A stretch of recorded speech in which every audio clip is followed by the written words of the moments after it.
Welcome everybody to another show of the Heel Heat.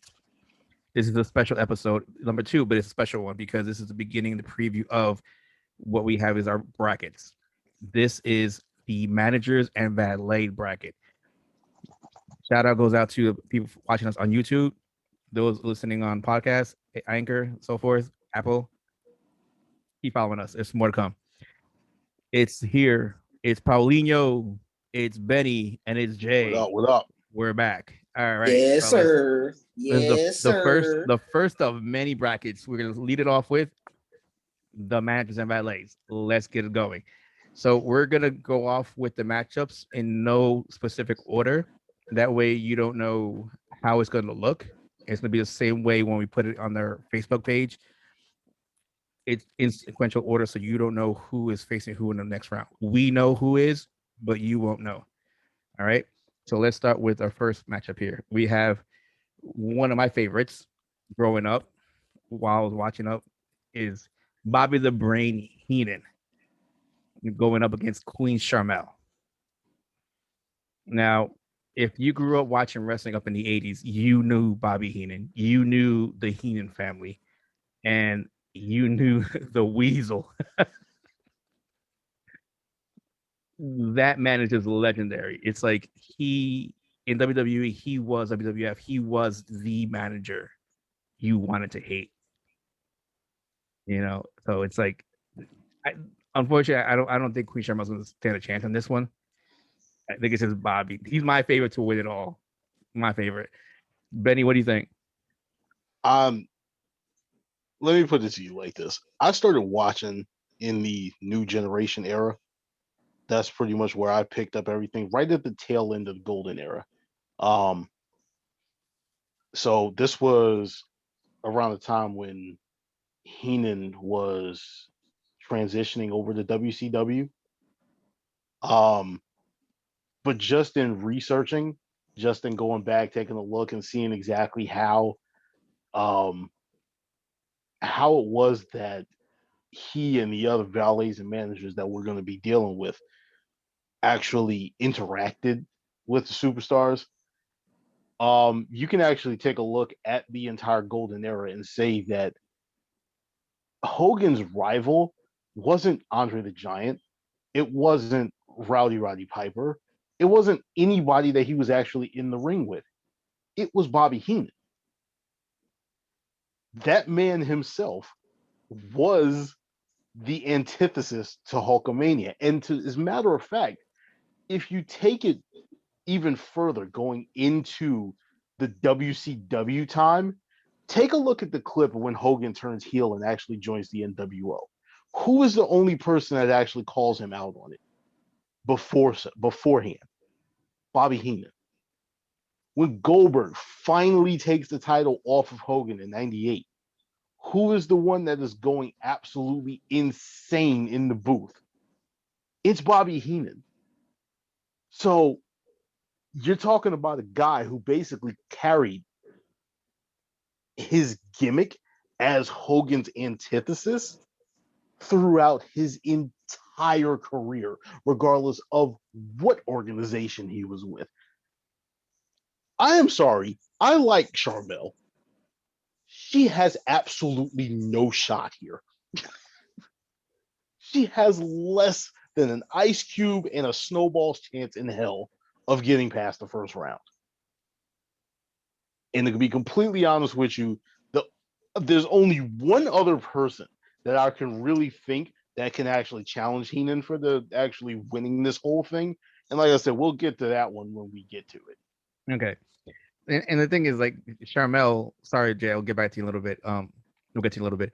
Sharmell, she had a great run with Booker T in the whole King Booker.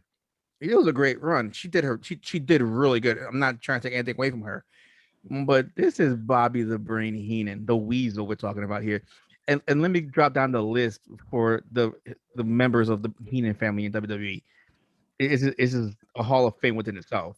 Adrian Adonis, Andre the Giant, Big John Studd, the Brain Busters, which is Arn Anderson, Tully Blanchard.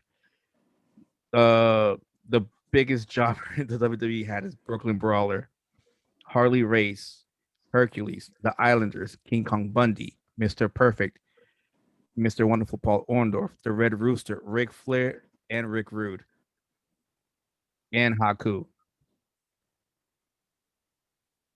That list within itself is Hall of Fame worthy. Like, I mean, like the phrase nowadays is Paul Heyman guy. If you were a Heenan guy, if you're in the Heenan family, yeah, you had a rocket on you. You were main eventing everything. yeah. And I think the other thing, unfortunately for Sharmell, is Sharmell had a lot of BS that she had to deal with the Kurt Angle thing. Oh, I forgot about that. On top of that was the John Cena and the Boogeyman thing. Like it was, yeah. There was a lot of, you had to look at like the actual time that we were in, because we were coming out of the Attitude Era. Everybody was at the whims of like the 14 and 15-year-old mindset when it came to booking and everything, when it came to like the jokes and everything that they were throwing out there. So a lot of times Sharmell got looked at as being way less than what she actually could have been. So like I said, this is just a bad draw for her. Jay? Well, as the resident young buck in this equation, I will just say this. I did not grow up with Bobby Heenan. I was not there to witness all things that he did. But as a young wrestling fan, you kind of knew who Bobby Heenan was. And that speaks for itself because I've never seen the man in the ring. I've never seen the man work. But I know who he is. And I think that the fact that he spanned so many generations and his lore is what set the precedent, and really to me still is the precedent for what a true valet manager is, speaks for itself. Now, I was watching wrestling in the Sharmell King Booker era. That tandem was carried by King Booker. I was not a fan of Queen Sharmell, and I mean, I wasn't meant to be, but it was one of those situations where she did the best with what she could, but I just was never like, I never bought it. I loved the King Booker thing. The Queen Sharmell thing was either I was indifferent or I just didn't care, it was just bad to me. That being said, she caught a hell of a draw in this bracket. So if you guys vote Queen Sharmell, you're probably were born in the late 90s and we're watching it in 2000s and you just want to give her some love, because there's just no way in hell that Bobby Heenan loses this one unless it's just a hung jury and we got a bunch of young guys voting. Either that or we got a bunch of those guys that voted for Harambe during the presidential election. Yeah, like it has to be one of those special circumstances where yeah, no real wrestling fan is going to vote against Bobby Heenan at this point. No. And I don't really even know the guy, because for me personally, I can't watch classic wrestling. It makes my skin crawls cringy as hell. So I can't watch the Golden Era. It's cringy as shit, and I hate it. I just can't do it. Like it's a personal preference. It's nothing against the Golden Era. It's just cringy as hell. Like I want to yeet myself out of a fucking 12-story building watching the shit. I just can't do it. That's just me. That's just a personal thing. But I've seen clips of Bobby Heenan. And I agree with Benny when he says there was no greater rival to Hulk Hogan than Bobby Heenan, even when he transitioned to being a commentator. So off that basis alone, the fact that he was able to not only manage a multitude of gimmicks or a multitude of acts, but he was able to take what he did at ringside and transition it to the commentary booth, where literally only really Taz and Michael Cole have been able to do that. Jerry the King Lawler somewhat, but Bobby set the precedent. If you want to, Bobby set the precedent for he made the blueprint of how you're going to make that transition and how you're going to keep those things alive. So I got to give it to Bobby here. How to keep that heat with you while being on commentary, right? You know, because WWE, he's the one true WWF heel commentator. Yeah, they tried it with Jesse the Body Ventura, and it worked for a certain point, but it was just he was annoying for a bit. Not for nothing, Jesse. If you listen to whatever, you happen to listen to the show. it was a bit of an annoying. Bobby Why did it where wouldn't like you? Bobby did it where like I hate you. Like I literally hate you. You know, and a lot of guys looked up and found out, and he pretty much set the blueprint on how to do that, make that transition, like you said. So going on to the next matchup, it's gonna be an interesting one. We have the man who started out in reverse, who started out as a commentator on the booth and went into a manager. The man that led one of the biggest storyline stables that changed the Monday Night Wars, Eric Bischoff, going against Sunny Days. Sunny. Ooh. Ooh. Ooh, that's rough. That's rough. That's rough because you're talking really about like two cataclysmically different eras. Like Sonny was like outside. Like if you look at Bobby Heenan in that era, opposite of Hulk Hogan, like the only other thing you can kind of point to in that era was Randy Savage and Sonny. You're you're probably thinking Sherry Martel. There you go. That's what I'm thinking about. Okay. I'm trying to think. But Sonny. Oh, Sonny was the thought. There we go. See, that's how you know I'm Sonny. young. That's how you know I'm young. I'm sorry, guys. I'm young as hell. I cannot keep these older people. This is not my wheelhouse. Are you talking about the one that slept with HBK and then was Virgil with, and Bret Hart and Virgil? Allegedly. Allegedly. She was. You know what? All respect to her because I don't know if that was just who she was as a person or if that was a part of the gimmick and she was just trying to get ahead in the company. But I mean, she kept herself relevant. Look like shit now, but she kept herself relevant. But that being said, like Eric Bischoff, to me, is one of the unsung heroes of the 2000s era of wrestling. Because not only did this man take, he's the one guy who had the balls enough to take it to Vince McMahon at every level. And then, even after all of that, he basically bends the knee, for lack of a better term, and still gets more over than Vince McMahon in his own fucking company. Like, how much of a fucking douchebag do you have to be to out douchebag Vince McMahon? And like, people still fucking hate this guy. Like, people seriously hate this dude. It's just how much of a, and it's like, he doesn't even do it in the ring anymore. This man goes on a podcast and pisses off 90% of wrestling fans. Just off the dumb shit that he comes up with. Are you confusing Eric Bischoff with Jim Cornette now? No, I'm not. I'm Bischoff saying Eric fucking Bischoff. I know who the fuck I'm talking about. Eric motherfucking corny. Really? I hear more. I hear Cornette pissing more people off than Bischoff. So. I'm saying, but that's like saying 1A and 1B though. Like Eric Bischoff says a lot of left-handed shit, like off the rip, and it's like, bro, what the fuck are you talking about? Mm-hmm. The only person that said more dumb shit, like you said, is Cornette and Undertaker when he talked about how all the wrestlers now are soft because they play video games and they decide to make money in a different way. Oh, Ryback's the worst, bro. Yeah, and Ryback's a cornball. That's why I don't pay attention to him. Like he's fucking corny. Like if you really want to be about that life and you want to talk shit, do what Cody did and start your own business. And like, don't just sit here and talk shit. Like that's the thing. Ryback talked shit, but then never got back into wrestling. Like. So you never had a chance to even prove anybody wrong. He's screwed himself. Nobody wants to touch him. He's kind of poison.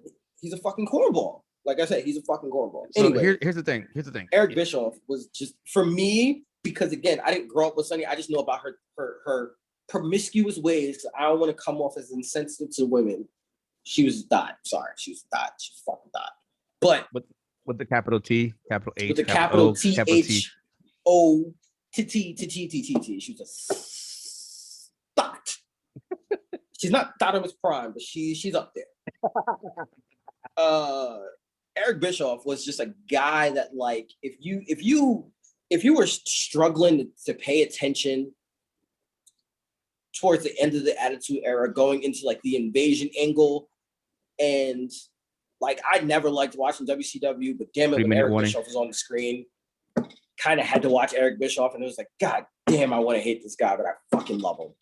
Well, he's like Donald Trump before he ran for presidency. Like, I want to hate him. Don't forget, but I kind of like him. Don't forget, he also had 3-minute warning too. Yeah, what? 3-minute warning. I don't fucking remember that shit. I was way too young for that. Rosie and Jamal. Yeah. Oh, you remember? Yeah. That was him. I forgot about that. Yeah. That joke was funny. To me, that was funny. I like that. It was That hilarious. yeah. It's hilarious. But I mean, again, the guys, like, if there's a guy that you love to hate, it's Eric Bischoff. Yeah. And I think that definitely very much overlaps the drama that Sonny caused, going from this guy to that guy to this guy to that guy. It was the thing too with Eric is the way he did it when he was with WCW NWO. Like, that was some classic stuff. That was like some Bobby Heenan type stuff right there. That was some classic heel shit. Like, no, that was some Bobby Heenan types of what he was doing.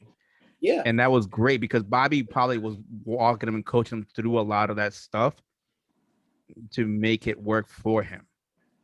Pun intended. It was some serious heel heat. Oh, it was. Pun intended. But continuing on, I think it's gonna be a close one because it really depends on the people here, the voters and the fans, and their memory of both of these personnels right here. But I believe Eric should pull this off, though. As close as it may feel like it may be, I think Eric's gonna pull this off because Sonny was there, but she's more memorable for her stuff outside of the ring, pretty much in the bedroom, than anything else, unfortunately. Not to mention, I'm sorry to say, but no, outside of maybe Batista and Edge, no theme song slapped harder than I'm back and better than ever. I'm ready. Like, I still pop off of that song, and I'm like, whoo, let's go. Let's go. I don't know, man. That shit McMahon theme song pops too to me. It does. Stop that. After his last run, he killed his hype. After his last run, stop. Stop. All right, let's go to the next one. Speaking of Sherry Martel, so we have Sherry Martel in a very interesting one. She's going against the Irish wonder Hornswoggle, his illegitimate son.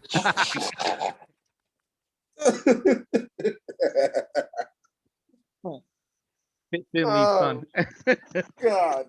this one is actually going to be kind of rough, honestly, just because of the fact that I think we're going to be getting a lot of the younger vote when it comes to these matchups and everything, and everyone kind of sort of knows Hornswoggle, whereas you had to have been around at that point and watching and like really paying attention when it came to Sherry Martel and when it came to Queen Sherry, when we were dealing with the Macho King and everything back then too. So Sherry this is gonna be a rough one. Sherry was involved in a lot. Like, let's get it straight.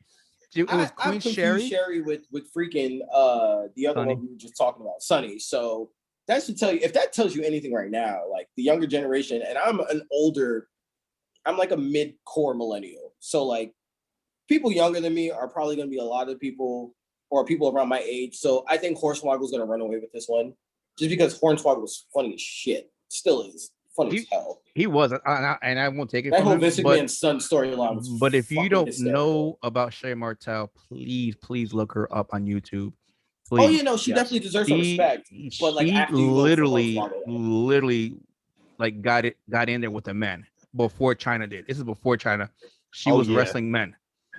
You didn't see that back then that much at all, but she was throwing down with the guys, like going off the top rope and hitting them and all. She was Lita before Lita. Let's put it that way. She was Lita before Lita. Pretty much. So not to the same athletic sense, but no.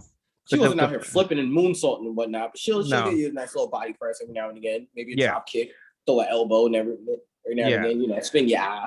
She had the runs with Macho Man. She had runs with Harlem Heat.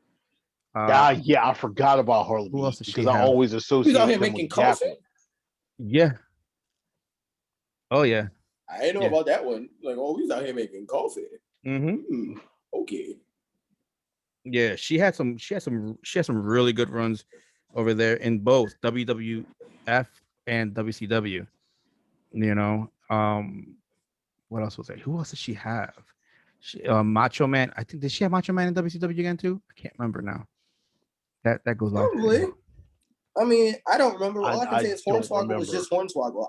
I think he had to run with Finley, but then he had to run as Vince McMahon's illegitimate son, which was fucking hysterical and still one of the funniest storylines to date because it made no sense, but it was just hilarious to see Vince squirm.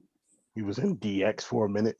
He was in DX for a minute. Like he was with the Dudley. Sherry also managed Ted DiBiase. She had a little feud going on with Miss Elizabeth that carried on for a while. That's what I'm thinking. I'm thinking about Miss Elizabeth. That's what I was thinking about. Mm-hmm. She had a feud also. She also had the feud with Sapphire. Oh yeah. Yeah, see, you dropping names. I don't even know. This is way out of my age range. Man. That's Dusty Rhodes type stuff. See, so remember when Shawn Michaels came out as a Heartbreak Kid? Still before my time. Yeah. So Sherry was spermicide, but sure. Sherry was with Shawn Michaels too. On top of wasn't Sherry the one that originally sang his music? Yes.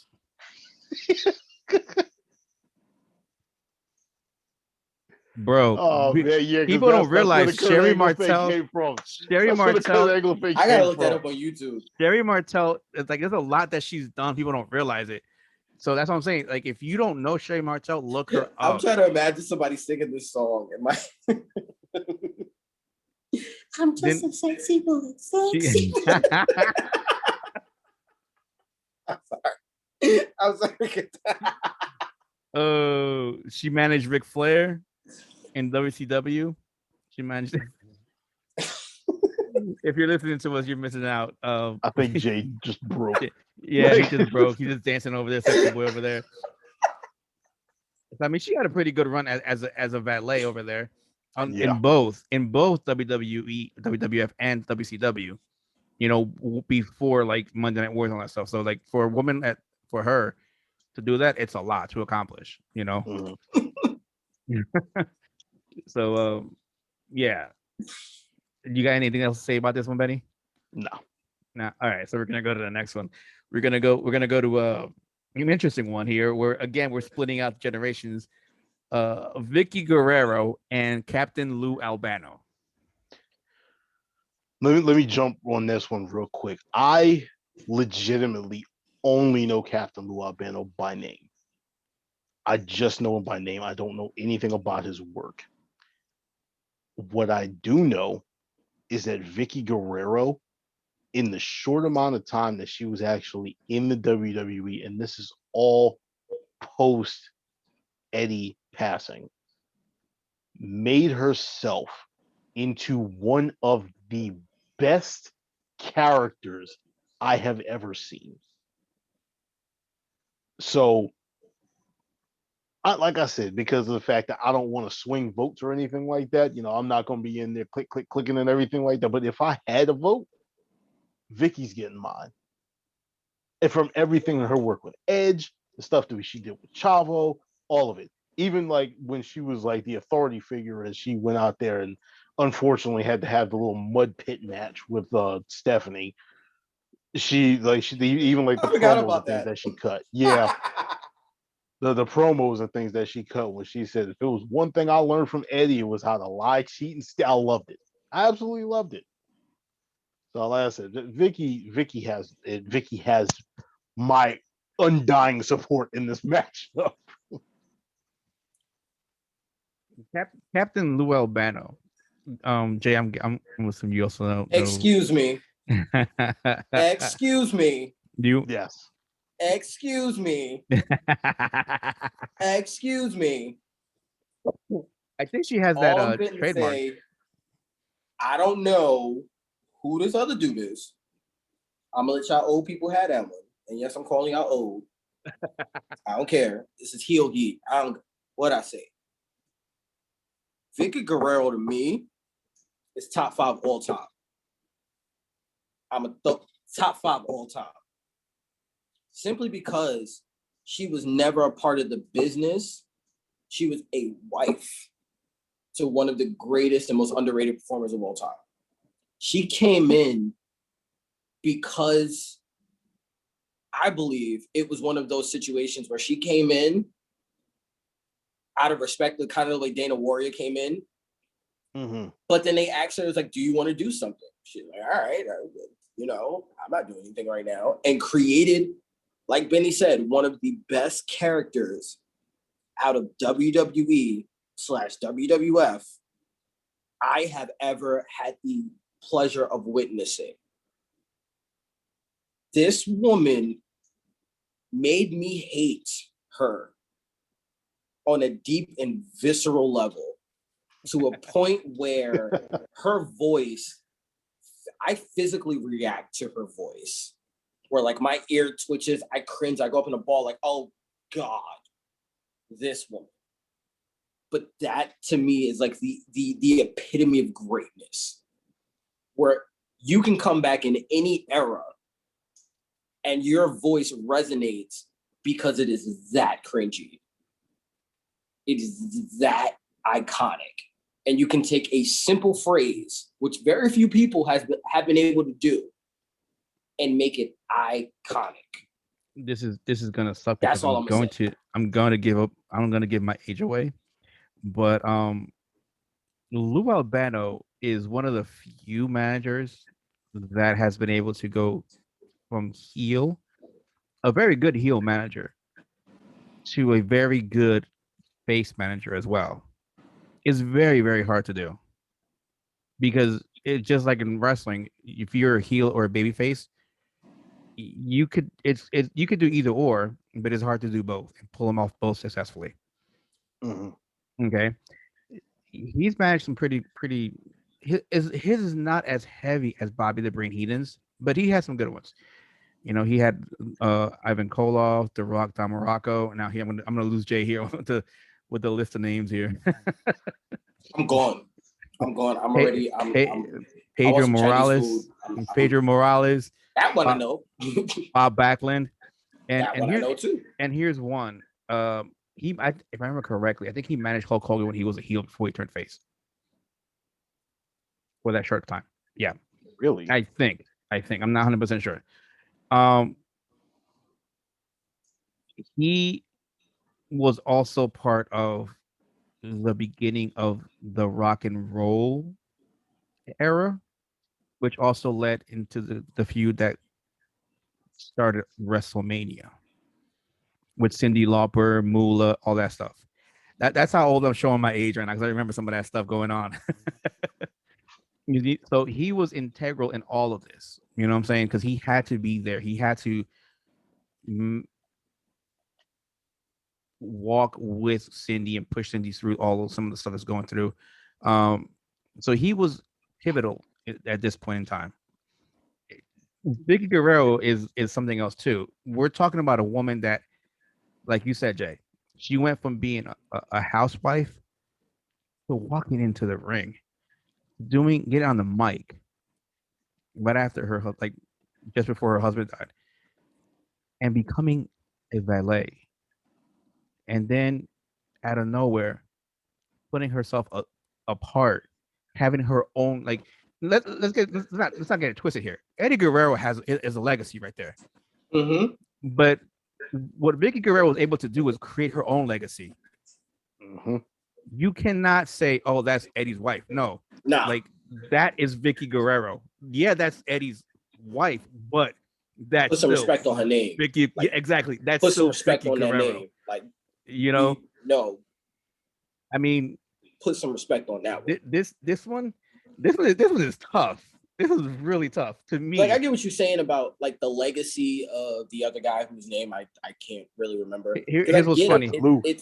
It's you know, the origins of WrestleMania. It is the history and the archives of wrestling, and starting one of the most iconic, you know, events in wrestling history. So that needs to be factored in, acknowledged. Like that needs to be yes. acknowledged. That needs to be reverenced. And I get it. But I'm gonna keep it 3,000 with you. Unless we have actual wrestlers on this tip, Big Guerrero's running away with this one. Like I'm gonna keep it 3,000. I'm just gonna keep it 3,000 with you. And here's the thing: it's very tough because like I'm not taking one thing from one or the other. It's very tough. It just depends on your preference on what your weight is at. And I honestly believe Vicky may pull this one off. And there's nothing bad against her. Old boy. There's nothing bad against her. It's just the fact that it's that's part of it. Not many people will know. I mean, unless you're my age, like 42 or a little older than me, you're not gonna know. Remember what Captain Lou Albano did, unless you were younger and a little younger than me, and you probably remember him. He's the one that played Super Mario Brothers on the Super Mario Brothers show. Oh, I know exactly who you're talking about now. Oh, now that clicked, right? Now I know who you're talking about. Bam, drop a little bit of That's knowledge. wild. Yeah. So I think it's going to be Sherry, and unfortunately to say, I think she's going to run away with this one. To be honest, Sherry. Vicky, looking at the wrong bracket, dog. Sorry. I was going back to the last one. Vicky's going to run away with this one. To be honest, it's sad to say, but she's going to do that one. So let's go on to the next one, which is going to be another interesting one. It's going to be the one female that got into it because of her father, and it was okay. No, Stephanie McMahon, and we're putting up against someone that started as a manager and ended up having a successful wrestling career, and now he has his own yoga platform. Oh my goodness, Mr. Simon Dallas Page. So, the $1 billion princess. Yeah. This one's interesting because of the fact that she was a valet, but they pushed her into like the wrestling one. But afterwards she did do some more valet, more with her husband, especially the entrances for WrestleMania. Which are pretty interesting. So Trips has some of the best intros. But of course, it's him, so he has all the money that Vince will give him. He'll get the money for all that. To me personally, I like DDP on this one. Because the reason DDP was a manager, he was still working his way to be a wrestler. When he was in WCW, he managed what did Razor Ramon go by back there? Diamond Stud, and he managed Kevin Nash go up there as Oz. Oh Jesus. Oh, you remember that guy? You remember him? No, I remember that gimmick though. Oh, you remember the gimmick? So, yeah, I'm just showing my age. But yeah, so he managed them before he was able to go full-fledged wrestler. But again, this is just on the side of managing. He did do a lot of more managing before this, and he was really good on the mic. His mic skills is really good. And that's what helped him achieve more success when he became a wrestler, because he had the mic skills while he was the manager. And I like DDP on this one over Stephanie, to be honest. You really showing your age now. I don't know. DDP is about as much of a manager as Omos is a manager right now. I mean, you have to go back and look at it, man. No, I don't. No, yeah, I don't. Yes, you do. Because yes, truth be told, let's keep it 3,000 right now. Stephanie McMahon, the McMahon family, the amount of people that they didn't not only got over, she managed to get Test over and then completely destroy him in like the matter of like 3 years. She took DX to the moon after Rick Rude left. She kept Triple H relevant for I don't know how long, and then decided to join the invasion to screw her father, and has screwed her father how many times? Over and over and over, throughout that time becoming a good wrestler. But the visceral, along with the sex appeal that made you both want to slap and screw Stephanie, versus Diamond Dallas Page, who, I'm not going to lie to you, most people remember him as a wrestler. I never knew this man was a valet up until this moment. So I saw this list. DDP the wrestler, I'll give to you 10 times out of 10. DDP the valet, nah, G. Nah. Ain't no way the $1 billion princess is losing this one. I'm sorry. Show me the money. This moves. Yeah. This is one of those matchups. Unfortunately, we like a lot of the people that we have in these brackets fall into a category of you might remember them as something else. And this is a matchup where both of them actually exude this. Diamond Dallas Page, to me, his wrestling career outweighs his managerial career. The same thing kind of sort of applies with Stephanie, except for instead of a wrestling career, it's her authority figure career. However, what's tipping the scale in Stephanie's favor for me is the fact that DDP's wrestling career is so vastly outweighing his managerial career in my eyes that Stephanie to me has always, and Stephanie to me has always seemed more so as the one that's on the outside. Like she does have a bit of a wrestling career, but to me it's kind of sort of the same thing as it is with Shane, where of course you're putting in the work. That's not taking anything away from you, but your position is not in that ring. That's not what you're paid to do. Like you're paid to entertain, whatever, but you are not paid to entertain as a superstar. You go in there and you do that every once in a while.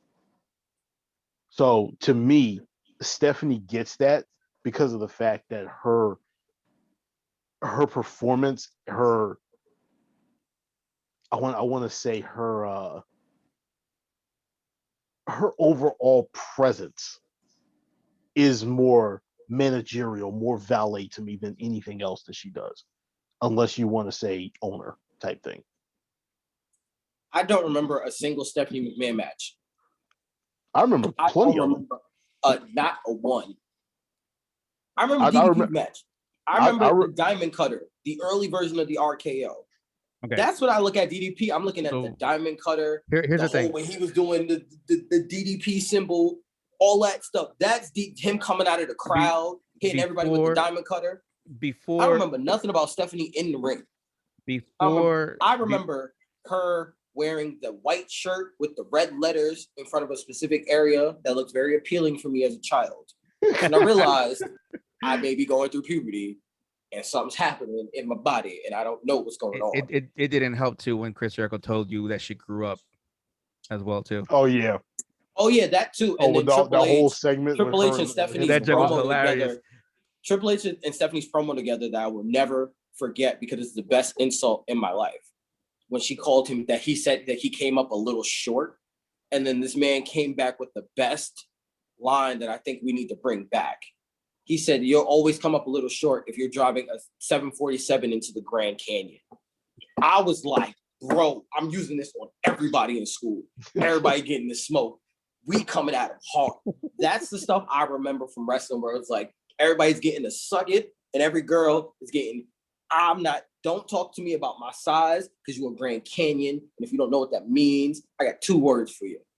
Suck it. So going back to Diamond Dallas Page, all right. So what I was trying to say is before you had the Godfather with the whole dream, you had the Diamond Exchange with the Diamond Dolls. This is in WCW, right? Yeah. So ain't nobody gives it. Here's the thing. He had 2 of the girls that ended up being the dancers on Nitro.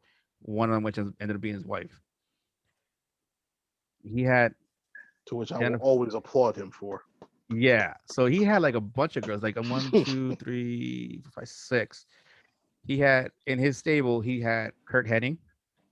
He had Diamond Star, which is Razor Ramon, and Vinny Vegas, which was Oz, which was Kevin Nash. He had also started with the Fabulous. He also started with the Fabulous Freebirds in WCW before he lost them. See, this is when you. This is when I just learned about Fabulous Freebirds when I heard about the New Day's freaking Fabulous Freebird rule. That's when I learned about who the Fabulous Freebirds are. That's how you know. Bad this Street is what age USA, you're dealing baby. with right now. Oh, we'll get to that one day soon too. Don't worry about that, people. So this one is interesting because of the fact, again, it comes down to who do you remember? What are you looking at? Again, Stephanie McMahon's more her when you look at her career, it's like it's a difficult one because it's like both of these the careers of both of them in this level was short. If you think about it and be honest about it. Stephanie as a valet was short because she was mostly used as an authority figure and as a wrestler. DDP, his career as a manager didn't last long because he shot straight into wrestling right away. He started in 88 as a manager. He started wrestling in 93, 94 around there. I was one. You can't be out here asking me about my opinion for this. I was one. Okay. Well, I'm just saying he started around there. So his career as a manager was also short. And like Benny said, his career as a wrestler far outweighs his managerial career. I think he's done more in his wrestling career in the first 2-3 years than he did in his managerial career. So it's gonna be interesting because I think people will give it to Stephanie because of the fact that, like Benny said, when you think of DDP, you think more of his wrestling career than you do of his managerial career. Even think though of his intro, yo, it's me, it's DDP. That's what everybody remembers about him. And then here's the funny mullet. thing. Here's the funny thing. He carried on that persona, that character from the manager into the wrestler. Listen, like you said, it never changed. He started wrestling when I was one. He started managing. I was probably a couple of cycles from being an egg. So, like, bro, I can't help you on this one. Yeah, no. So it's gonna be interesting because, like, again, it comes down to who the people are going to vote for. And again, I think when Benny hit it right on the mark, DDP, again, you know him and you remember him from his wrestling career, not his managerial career. So I think it's going to be Stephanie on this one. Yeah. All right. Continuing to struck with the ladies, let's go at China versus Peanut. I knew you was going to do that. Teddy Long. Let's go. I knew you was going to do that. I knew you was going to put me in this situation. You wrong for this, bro. You wrong for this. Jay, you started off wrong for this. Since you like this. This is messed up. Because you can't, like, all right. So this one is kind of like the last one. Holler at me, player. That's what I'm saying. Like, this one is extremely difficult to pinpoint because when I was growing up, I never looked at China as a valet. Like, she was a valet for a long time before they let her get into the ring. So it was one of those situations where it was like, it's like you were always waiting for her to get into the ring. So you never saw her as a valet. You still saw her as Triple H's muscle in a weird way. So it's like, all right, yes, she was a valet, but she never spoke. Like, she never cut a promo. She never spoke. She was just there. But she was such a domineering presence. And she was such a colossal figure of, like, there's this woman who is yoked to the T that is as tall and probably as strong as some of the guys in the ring. And, like, the whole ninth wonder of the world thing. And I remember when she came up with the freaking bazooka for the first time, I popped harder than probably I've popped in my life. There are very few times where I've been able to pop like that. And, like, China's entrance always got a pop for me. Just because, like, who comes up with a freaking bazooka and shoots it at like, that was just the craziest thing I've ever seen. And then, like, her work with Eddie was such good work because you did not expect, because it was such a 180 from the work she did with Triple H and DX. And then, like, her storyline with Triple H, Stephanie, and her that actually was real, but we didn't know was real. Like, that was, like, the first time you really saw China be emotional. And then her whole thing with Eddie, where it was like, oh my God, like, I don't know how this is working, how I'm going for this, but I love this. I love everything about this. So maybe just in my brain, China's always been a wrestler. She's just always been paired with somebody. So I guess, yes, she is. To me, she's one of the better valets because I always knew she was there. I always knew that if you had China by your side, she was either going to do nothing or she was going to win you the match. Not to mention, how does she make a signature out of the low blow? Like, how do you take a low blow and make it a signature? Like, her whole thing is she didn't even have to wrestle, but you knew if she came out with that low blow, it was game over, no matter who she was with.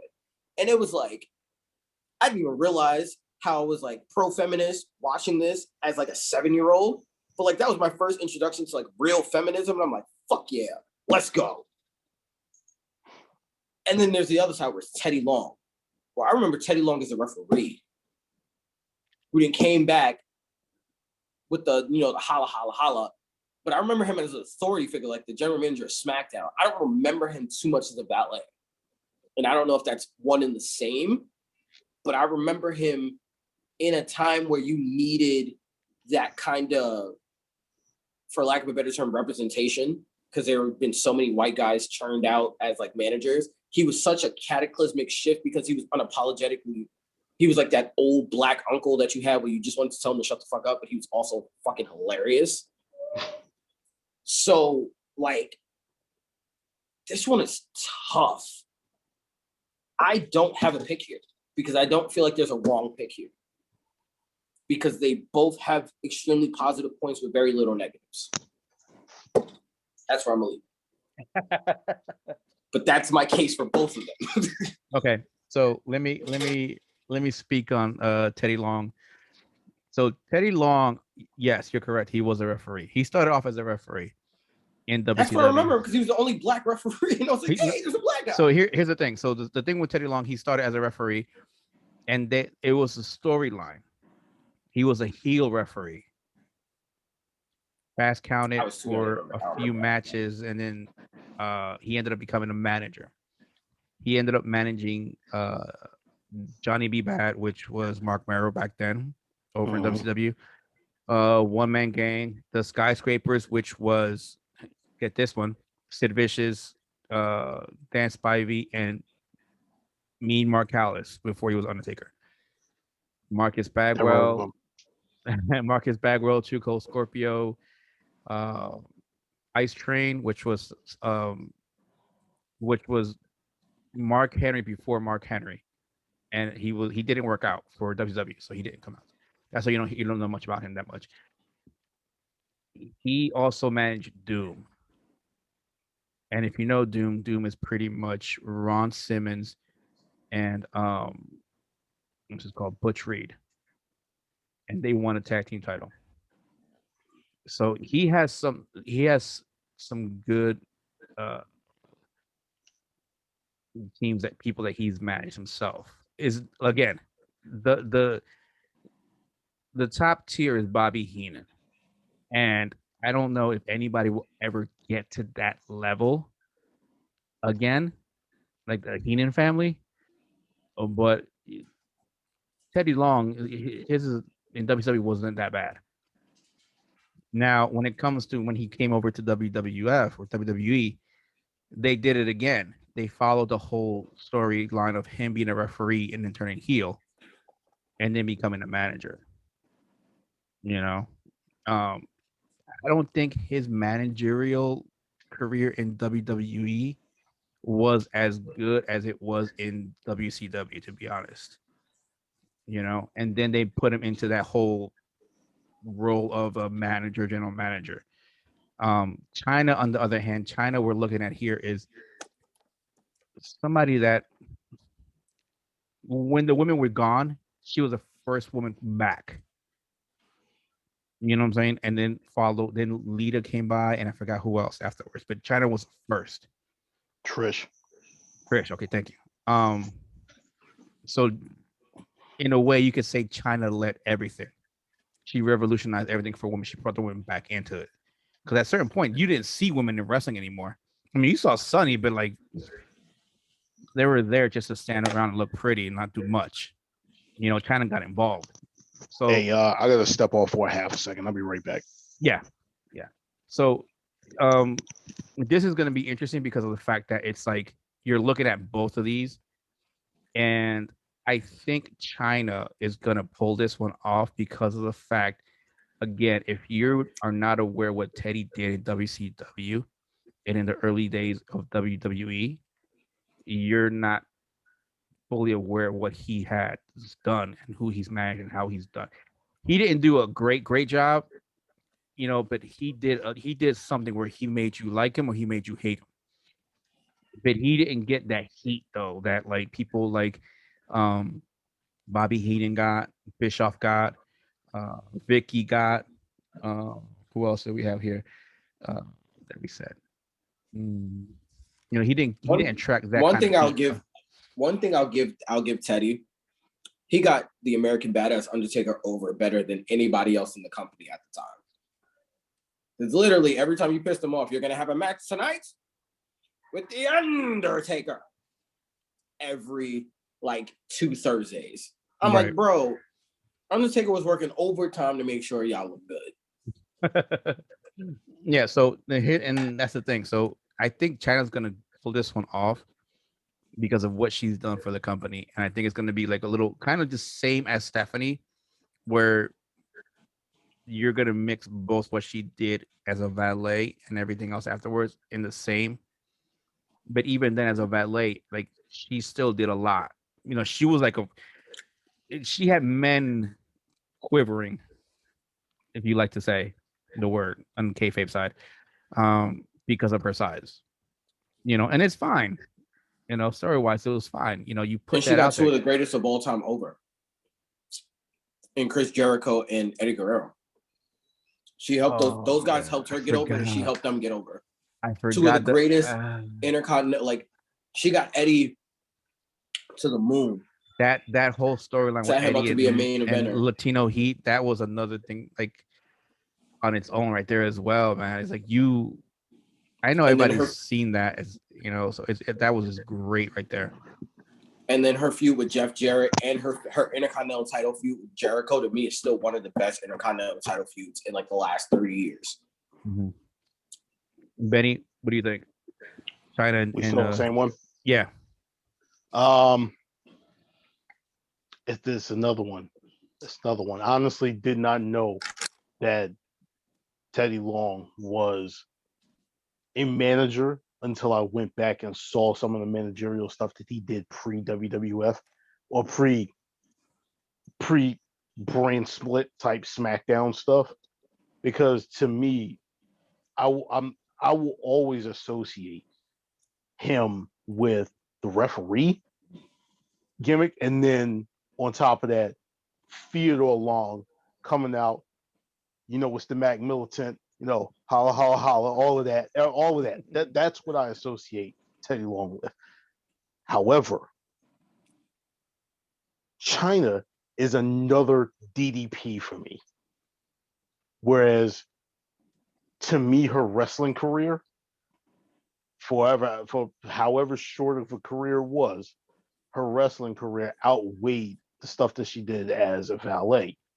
Because that's hard for me because I feel like it was one and the same. Like I can't distinguish between the two. That's the hard part with China. I can't distinguish between the two because she morphed in and out of both so frequently.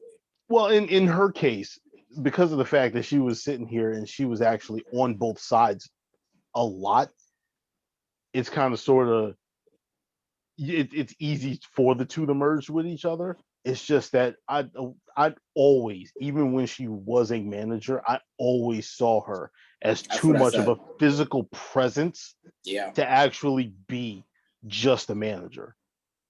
When you could look at her and you knew, like, okay, at some point this chick's gonna get into the ring. I am honestly incredibly torn on this one.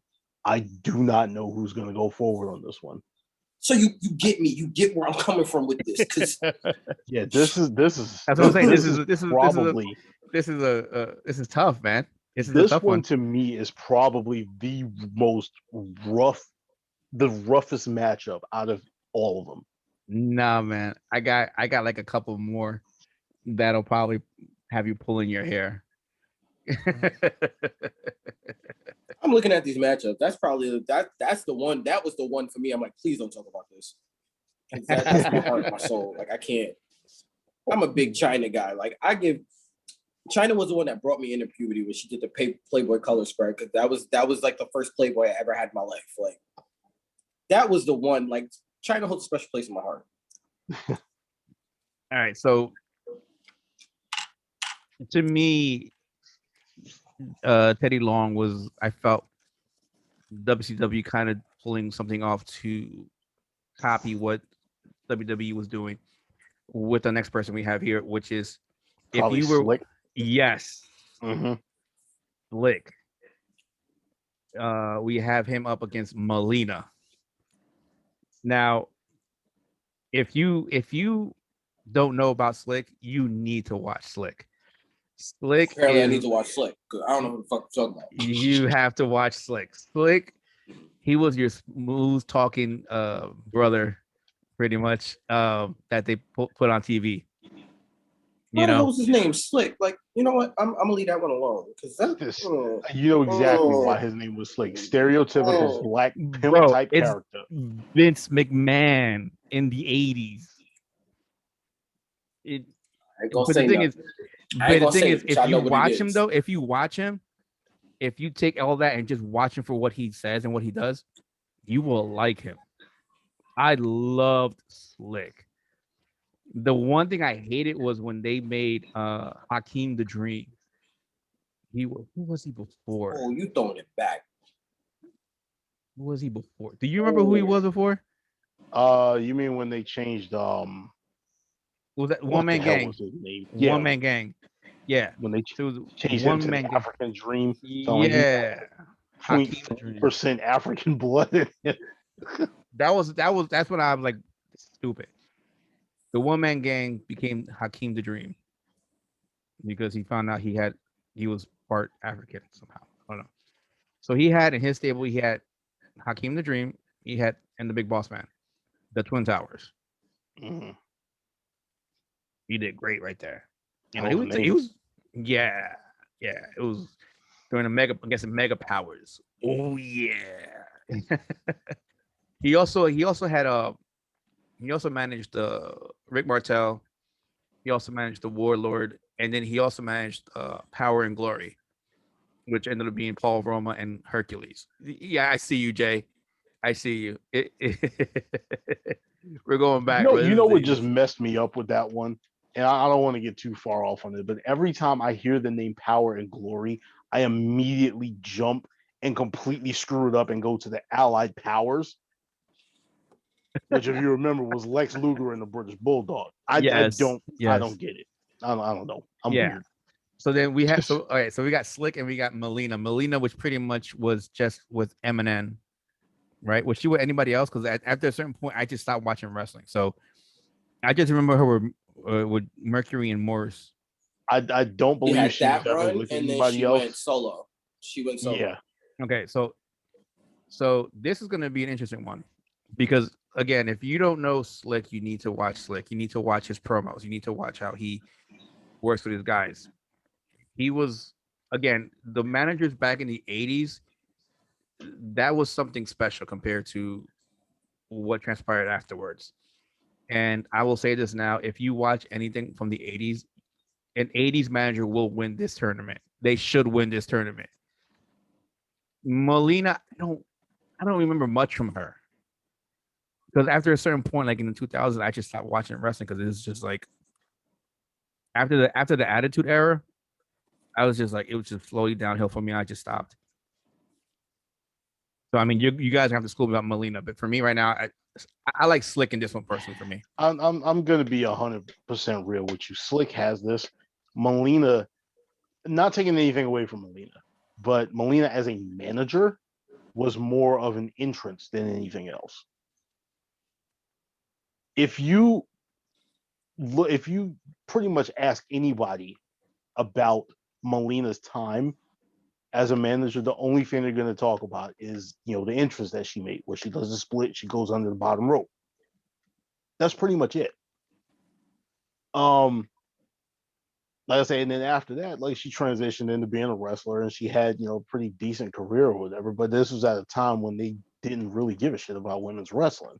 So what, athleticism that she had and her ability in the ring, whatever, however you want to look at it, it's kind of sort of diminished due to the era that we were in at the time. Slick, for, like I said, as much of a stereotype as he was, pretty much just kind of sort of has this. Because I take it by Jay's quiet. I'm gonna say something that's gonna piss off a lot of wrestling fans. Go ahead. 80s wrestling for me is cringy as hell. That's why You've I can't watch said it. that. Yeah, no, but I'm going to reiterate, it is cringy as all hell. Why? So the idea, I don't know. It's something where I'm like,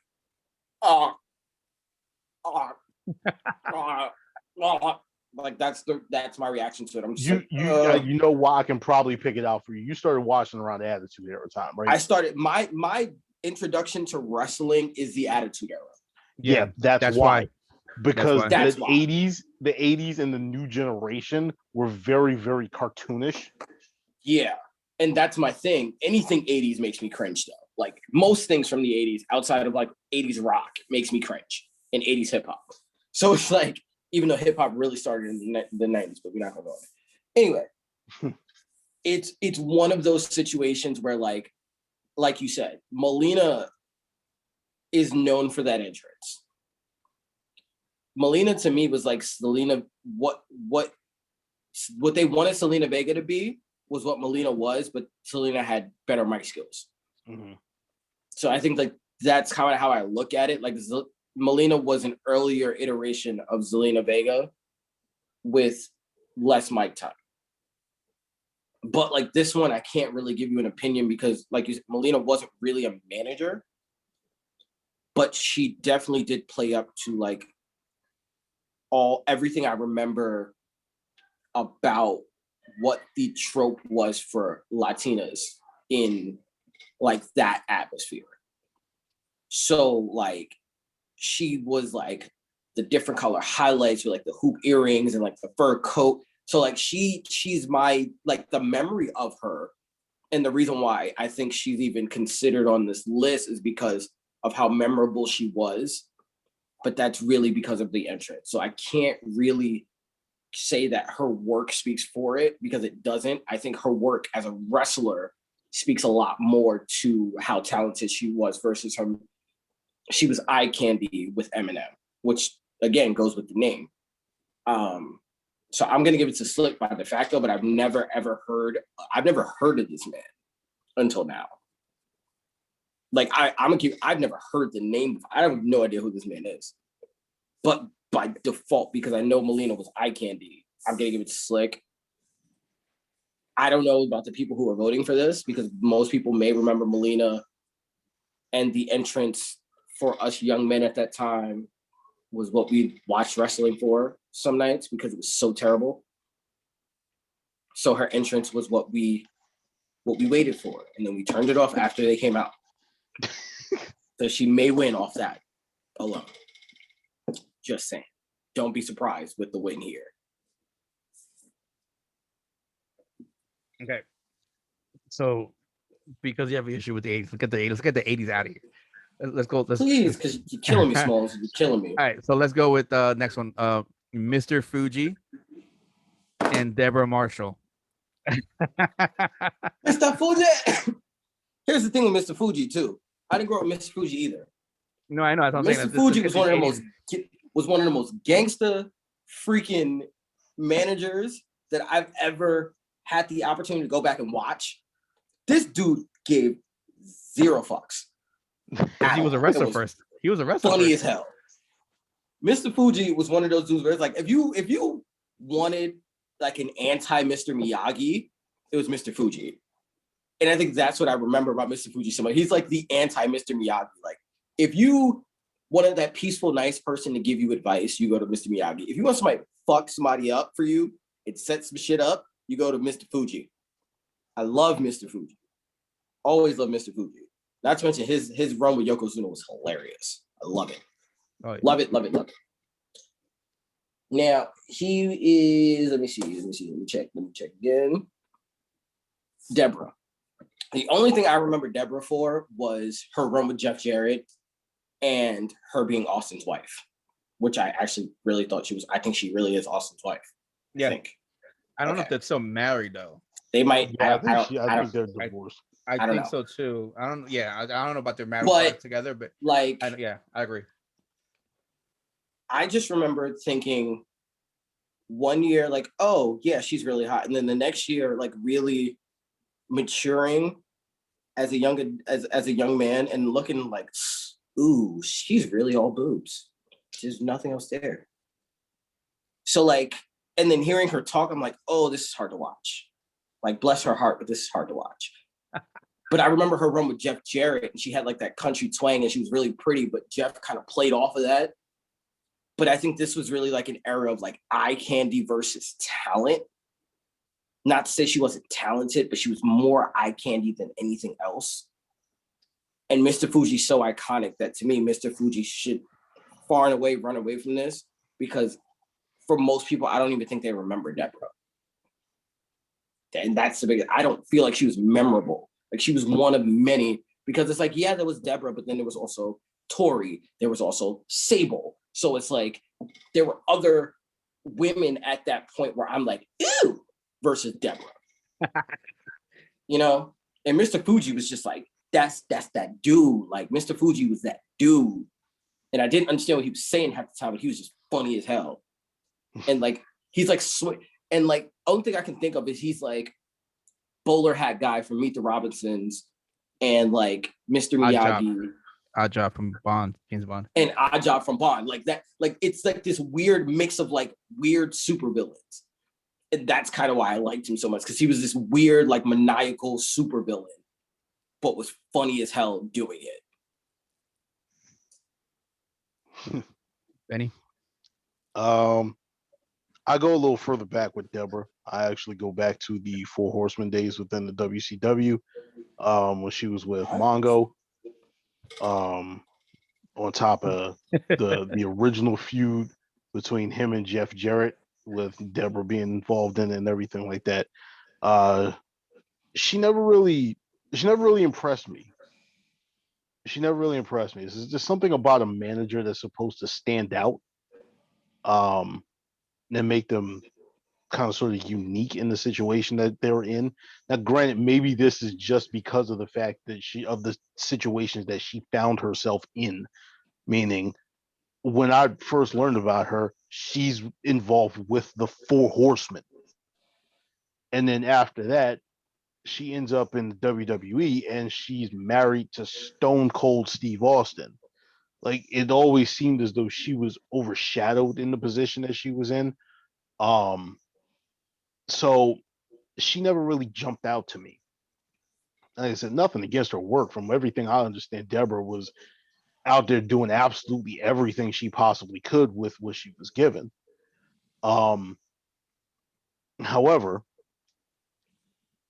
when you think of a guy, or not even a guy, if you think of someone, and I forgot to mention this when we were talking about Vicky, that to this day probably still has heel heat with people. Shameless plug. That's Mr. Fuji. Because, like I said, and I'm bringing this up about the Vicky thing. You remember Vicky entered the Royal Rumble? Mm-hmm. Yeah. Oh my God. Do you remember the reaction that she got? If you go back, never heard people boo like that, like, ever. I'm like, yo, how are we still booing this woman? That, with me right now, is how I am with Mr. Fuji. It is 2021. This is literally damn near 30 years after the fact, and I still have not forgiven him for WrestleMania 9. And 4 years. You gotta let that go. 4 years, he's passed away already. You gotta let that go, man. You gotta let that go. The man's gone. You gotta let that go. No, it gave us a Hogan title run that no one wanted. Here's the thing with me. So to me, Deborah, not for nothing, but to me, I found her annoying. Mhm. You know, keep it real. I found her annoying. Justified. It was just, I'm just like, Or like change the channel or just mute her or something. Mr. Fuji, after Bobby Heenan, to me, growing up watching WWE, after Bobby Heenan, Mr. Fuji was the one you hated. Mhm.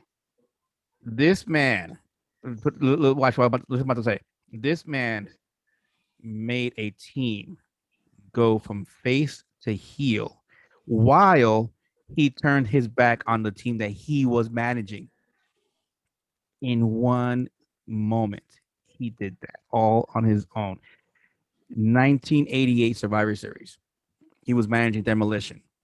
They were in a match against the Powers of Pain. No, the Survivor Series match against the Powers of Pain. The Barbarian and Warlord. So Mr. Fuji got pissed off. He turned on Demolition, and they hit him. He fell on the ground. Oh, poor old man. Powers of Pain. Go help him out. Next thing you know is he's the manager of Powers of Pain. Powers of Pain were kind of faces at that moment. Who does that? Obviously, Mr. Fuji. Yeah, you know what I'm saying. You know what I'm saying. So I think Mr. Fuji's gonna pull this one off because of the fact that it's just it's Deborah. I'm say it's Deborah. But I'll give Deborah her credit. That was my first introduction to the whole women's sports coat with the little bra in the front. Mm-hmm. It's the first time in my life I ever drooled over somebody. I got it. It was like that weird spinny thing where you get lost in the trance. I got lost in it. Like I couldn't hear what she was saying. All I said was that, and they kept panning the camera into it like Vince knew what he was doing. And I'm just like, I did know what he was doing. I'm like 11 years old, like just eating cereal, like.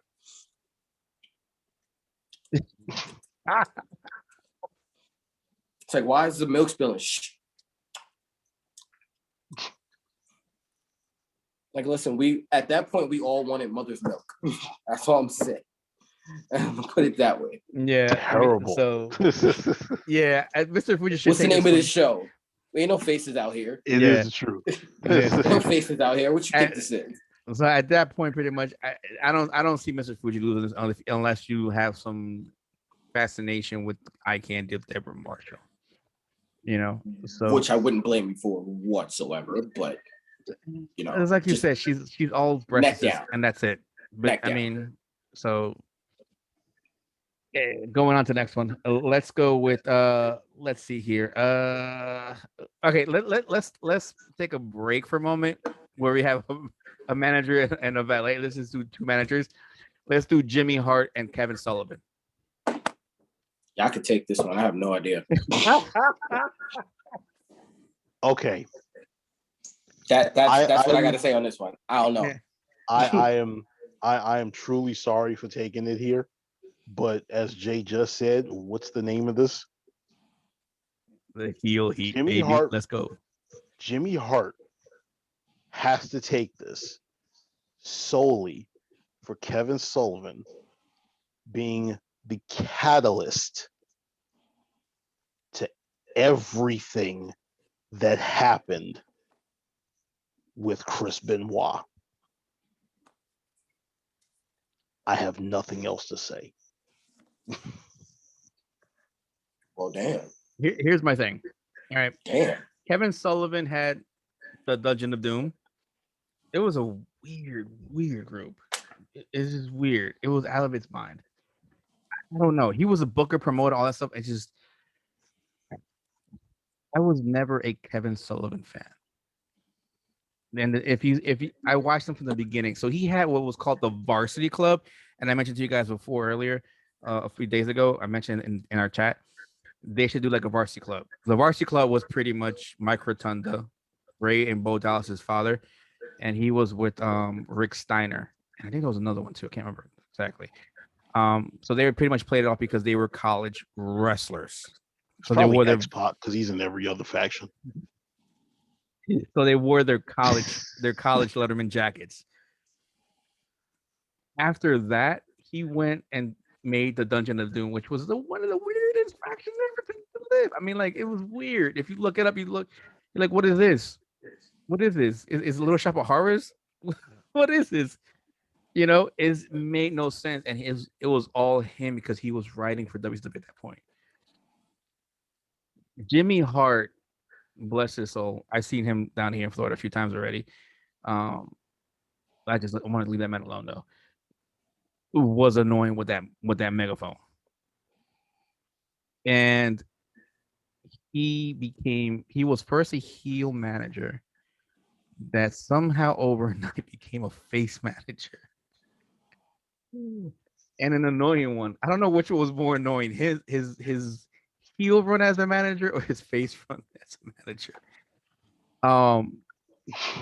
So this one's gonna be interesting because it's like Kevin Sullivan's like, like a lot of people talk about Kevin Sullivan, but I don't see Kevin Sullivan. I don't see what there is about him.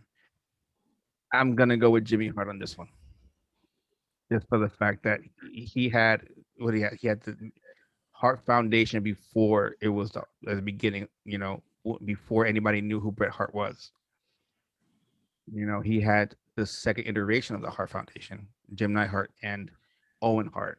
He had Hogan as well, Brutus Beefcake. You know, so we'll go with Jimmy on this one. Go ahead, little Jimmy. Let's go off with another one. Rick Rude and classy Freddie Blassie.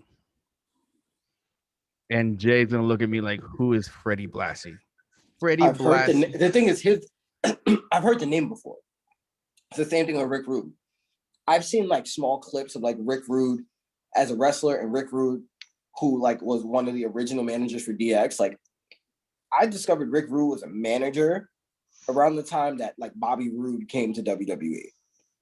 Like, that's when I actually like had to go back and look at like the Ravishing Rick Rude gimmick and all that other stuff. I still see him more as a wrestler than a manager because, again, he didn't say much as a manager from my recollection. Like, he didn't say much, but he was always like this badass businessman that was like, he's like everybody's, like, he just reminded me of like a lawyer where like you see like these little brash kids doing everything, breaking everything. And like, if you say something to them, if you do something, you're going to get sued if you touch them. And that was like, Rick Rude was like that guy that was going to sue you. Like, that's, for some odd reason, that's how it registers in my brain. Freddie Blassie, I've heard the name before, but I have no idea about his work. So I'm going to let you guys take this. That's all I'm going to say. Hey, you need to let Paul take this because I don't know Freddie Blassie from anything other than backstage skits within the WWE. I know he was a manager. I'm not familiar with his work at all. As far as Rick Rude goes, I'm gonna say that he falls once again into the DDP category of me recognizing him more as a wrestler than as a manager in the Valet, because the only times I ever remember him being that wrestler manager is the short time that he was with DX, and then the short time immediately after that he was in the NWO. That was it. All right, so Freddie Blassie goes back to the days of Captain Lou Albano and another manager. That's why I don't remember him. Another manager I've heard of, but I don't know much of. And I had trouble. I started looking into him. They mentioned him here and there. Called the Grand Wizard. And they were known as the three wise men of the East. They were the top. They were the top three heel managers in WWE. Like, I tell you one thing, they needed to watch out with that Grand Wizard nonsense. The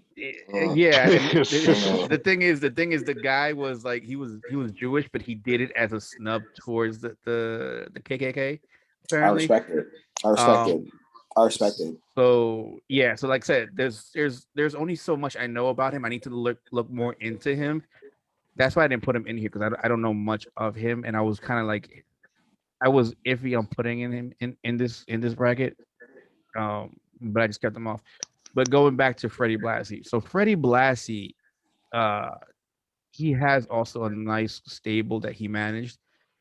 He managed Nikolai Volkov, Blackjack Mulligan. You guys probably don't remember. Jesse the Body Ventura, Adrian Adonis, the Iron Sheik,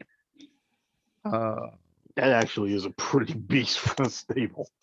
Hulk Hogan when he was a heel, George the Animal Steel, Nikolai Volkov, I said already. Then he had the High Chief Peter Maivia. My bad. Losing streak over. I'm happy. What happened? Now the Lakers finally won a game. I'm just So he had a pretty solid he had Dick Murdoch too. He had a pretty solid stable himself. Now Freddie Blassie's whole thing was he was like the Ric Flair of managers. He looked good. He came out with like very bright like outfits, like you know what I'm saying. So he was like the Ric Flair of managers. He was always talking all that stuff. He had a cane he always walked with, and he would use that cane every once in a while. You know, I remember him being annoying, but like again, it's like you have like back in WWE back then you had like even though they say he was one of the three wise men, to me when I was growing up, you had Bobby Heenan, you had Mr. Fuji, and then you had everybody else. Well, after that, and Freddie Blassie, even though people say he was one of the three wise men of the East, I didn't see much of him. I saw him late in his career, from what I remember. Um, so in this one, unfortunately, Rick Rude falls against that category where when you say Rick Rude, you think wrestling career. But you have to remember he transitioned to the managerial role before his passing because of an injury. And this is the one person that was on two shows on the same night. Yep. And nobody took that away from, huh? Said thugged out. Yeah, like he was on Raw with his full grown beard. Honestly, and then on Monday Night Nitro, nice clean that shave. is something that will legitimately never happen again. No, it won't. Of course not. That was a huge oversight on the WWF's part. Yeah, as much as I'd love to see John Moxley show up on WWE as John Moxley. My. But the thing is that was the second oversight. That was the first one. Was before that was the Lex Luger on Nitro. I don't know if you remember that story, but we'll get to that story one day soon. That's an interesting story as it is in itself. So in this one, this is tough because this is one of the old school ones I like to say because of the fact, like if you know Freddie Blassie, you know Freddie Blassie. Rick Rude, you have to actually have followed him after he retired from wrestling because of his injury in Japan. See what he did.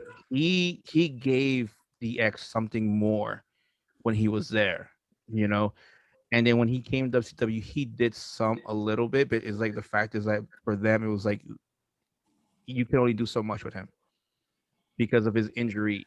He couldn't take any bumps. Not only that, at the point when he decided to go over to WCW, the NWO was already starting to morph into something that was way too big.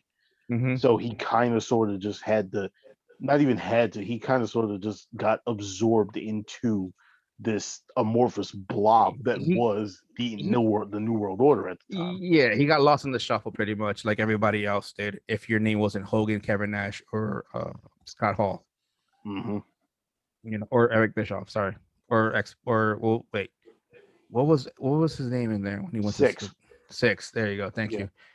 You know, so on this one, it's gonna be interesting. This is a toss up. It's I don't know. I think people just go for Rick Rude, and I think he'll get the votes because of his wrestling career, not the managerial part of it. To be honest, I have no slightest idea. Like I said, this one's a wash for me. I couldn't tell you. Let's go to another one from the 80s. I just want to piss off Jay over here. Colonel Robert Parker, who, if you look him up, if you don't know who this man is, look him up. He literally looks like Mr. Kentucky Fried Chicken. Yep, looks like Kentucky Fried Chicken, dude. He literally does.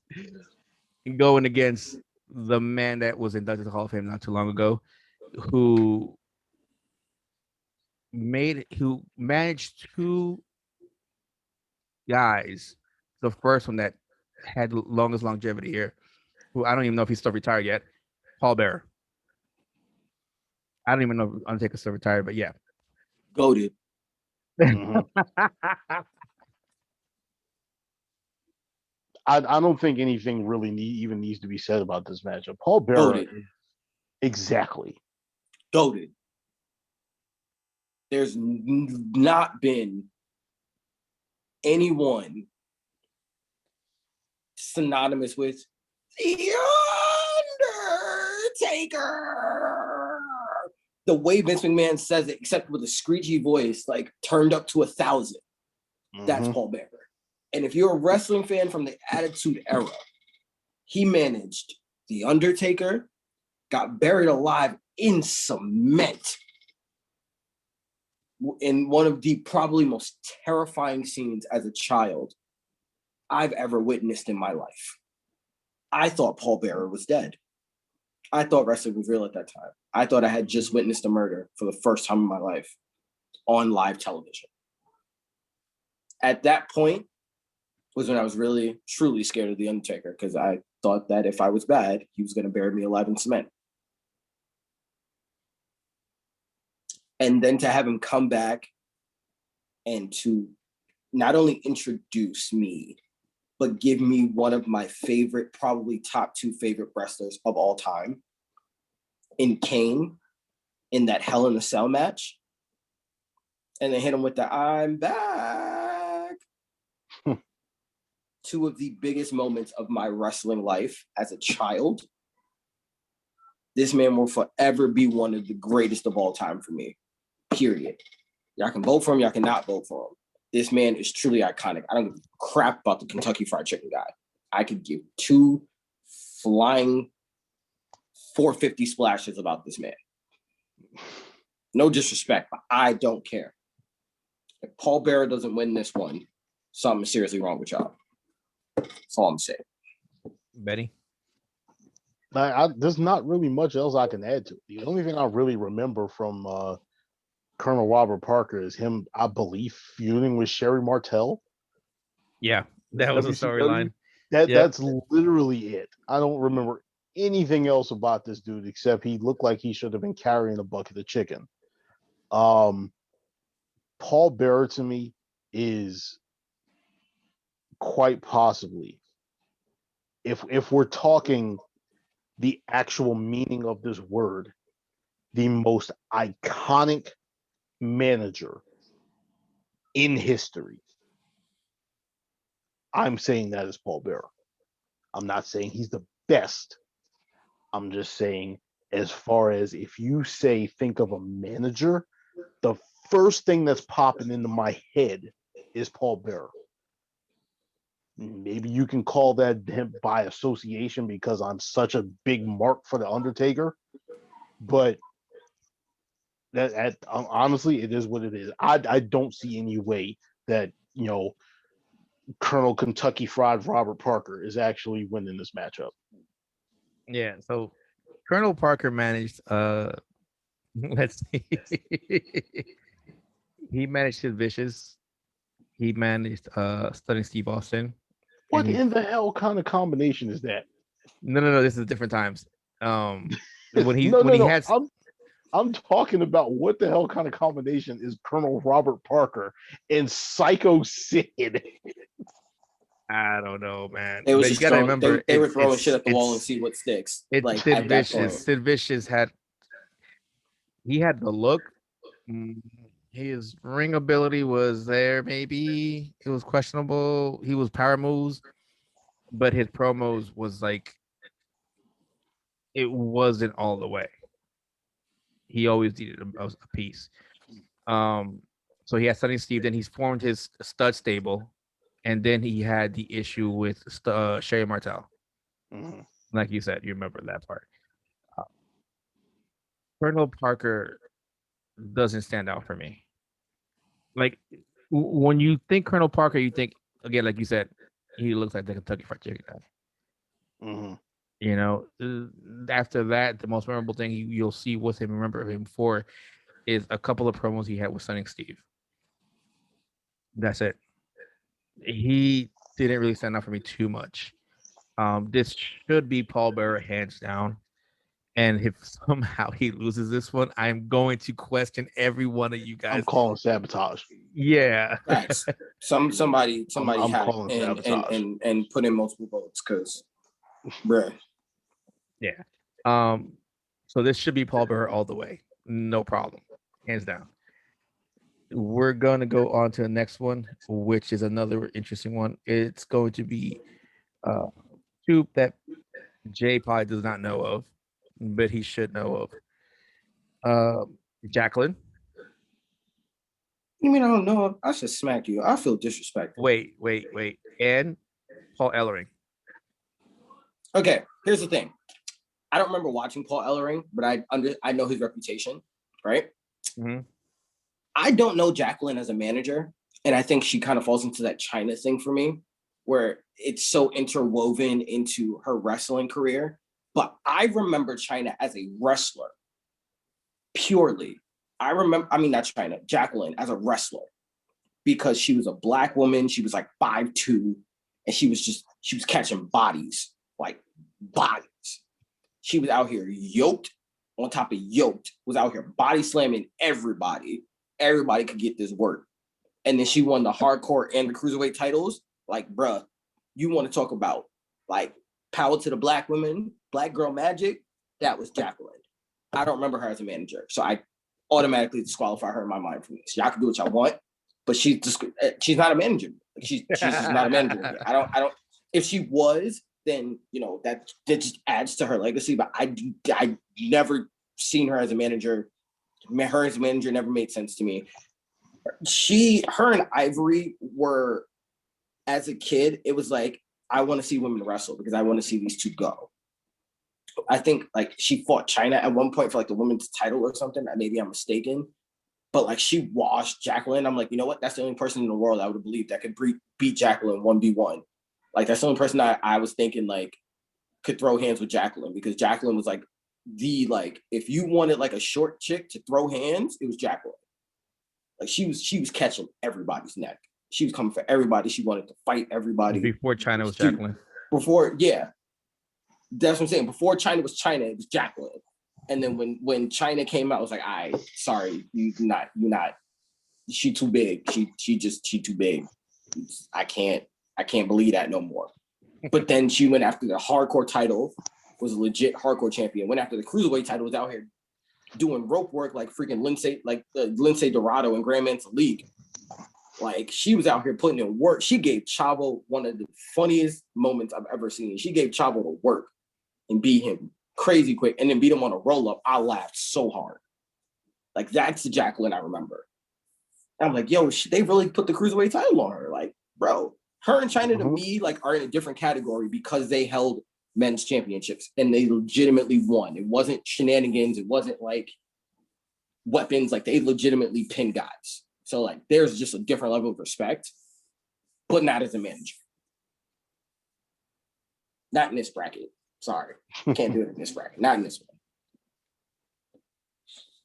You want to go, Benny? Yeah, why the hell not? This is Jackie and who again? Paul Ellering. All right.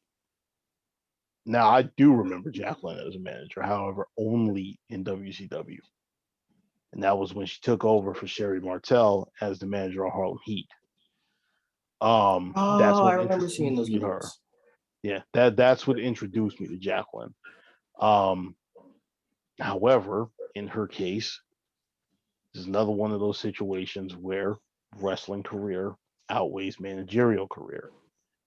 Paul Ellering is known for managing quite possibly one of the greatest tag teams in the history of wrestling. His association with Road Warriors, I'm not going to say the Legion of Doom because that was, my God, when they brought him there and they gave him that stupid ass puppet. I'm not even getting into that. I honestly think that right there tarnished his legacy. I just remember him with I'd seen him as Legion of Doom, so I just remember him. That's what I said. I remember him. I don't remember him to a point where like I can be like, oh, he did this, that, Y, Z. But once you said Legion of Doom, I'm like, oh yeah, Road Warriors. That's the guy. Yeah. It's just a matter of like when they brought And him AOP. Wasn't he the guy that managed AOP? Yeah, until they went to the main roster. Yeah. Even when he came back, like dude still had the same kind of swag when managing AOP. And AOP's mismanagement was on the company, not on him, because this dude was like a scary, evil scientist that like concocted these people out of a freaking lab and was like, go. He reminded me of like, I'm a nerd and you guys are going to catch a lot of nerd references. He reminded me of Dr. Gero from Dragon Ball Z. Oh my goodness. Like, that's how I see him. Like that's Dr. Gero to me. And he just created a bunch of freaking androids and just went around and beat people. Is Akam or Razor? Which one of them is 18? That's a great question.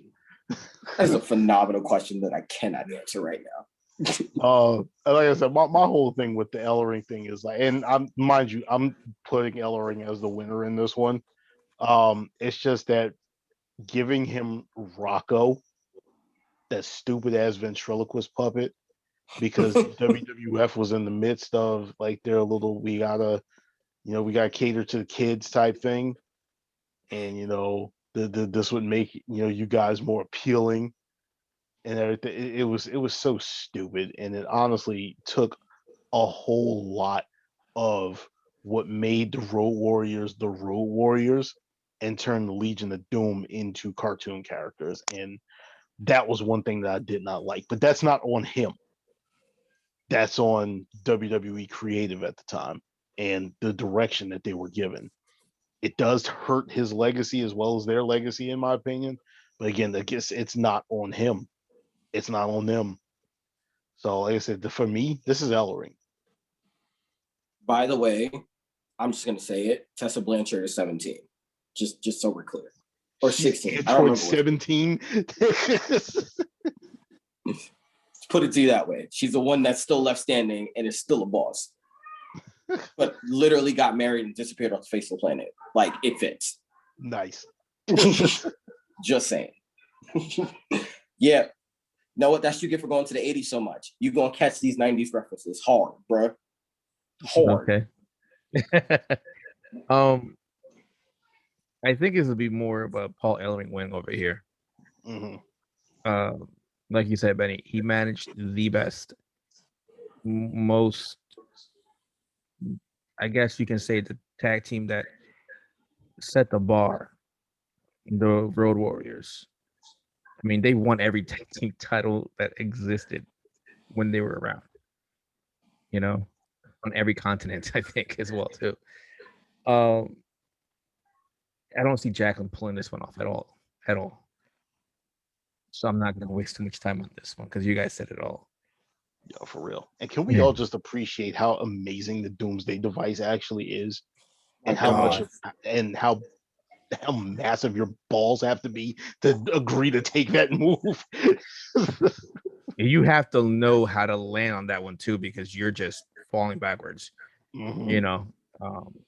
So we're gonna go continue on.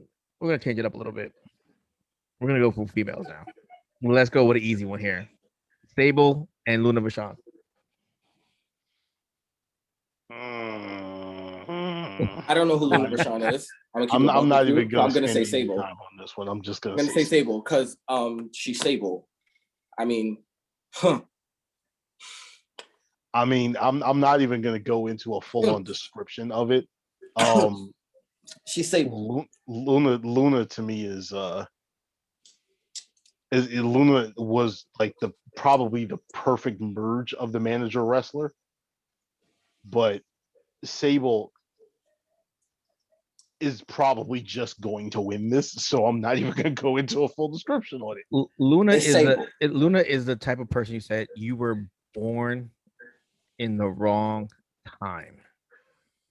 She was born too soon. If she was born 10, 20 years later, her career would have been much better. Oh, actually, no. I'd rather say now, because of the fact if you put 10, 20 years later from what she was in, she falls into a point where like there is no women they wrestling. Don't care about women's wrestling. Yeah. So if Luna Vachon was around here now at her prime, it'd be a different story. It should be great. Should be great. I agree. I think Sable's gonna win this because it's freaking Sable. Sable. You know, All I'm gonna say is like anyone who understands this reference will understand what era I'm in. Puppies. Sable is the equivalent to Becky's mom. I mean, not Becky's mom, Stacy's mom. Like Stacy's mom, you see Sable. You know what I'm talking about. So here's one that's probably is not going to be so easy for you guys. I don't think so. We have Ivory and we have Miss Elizabeth. Ooh. My goodness. Yeah. Yeah. I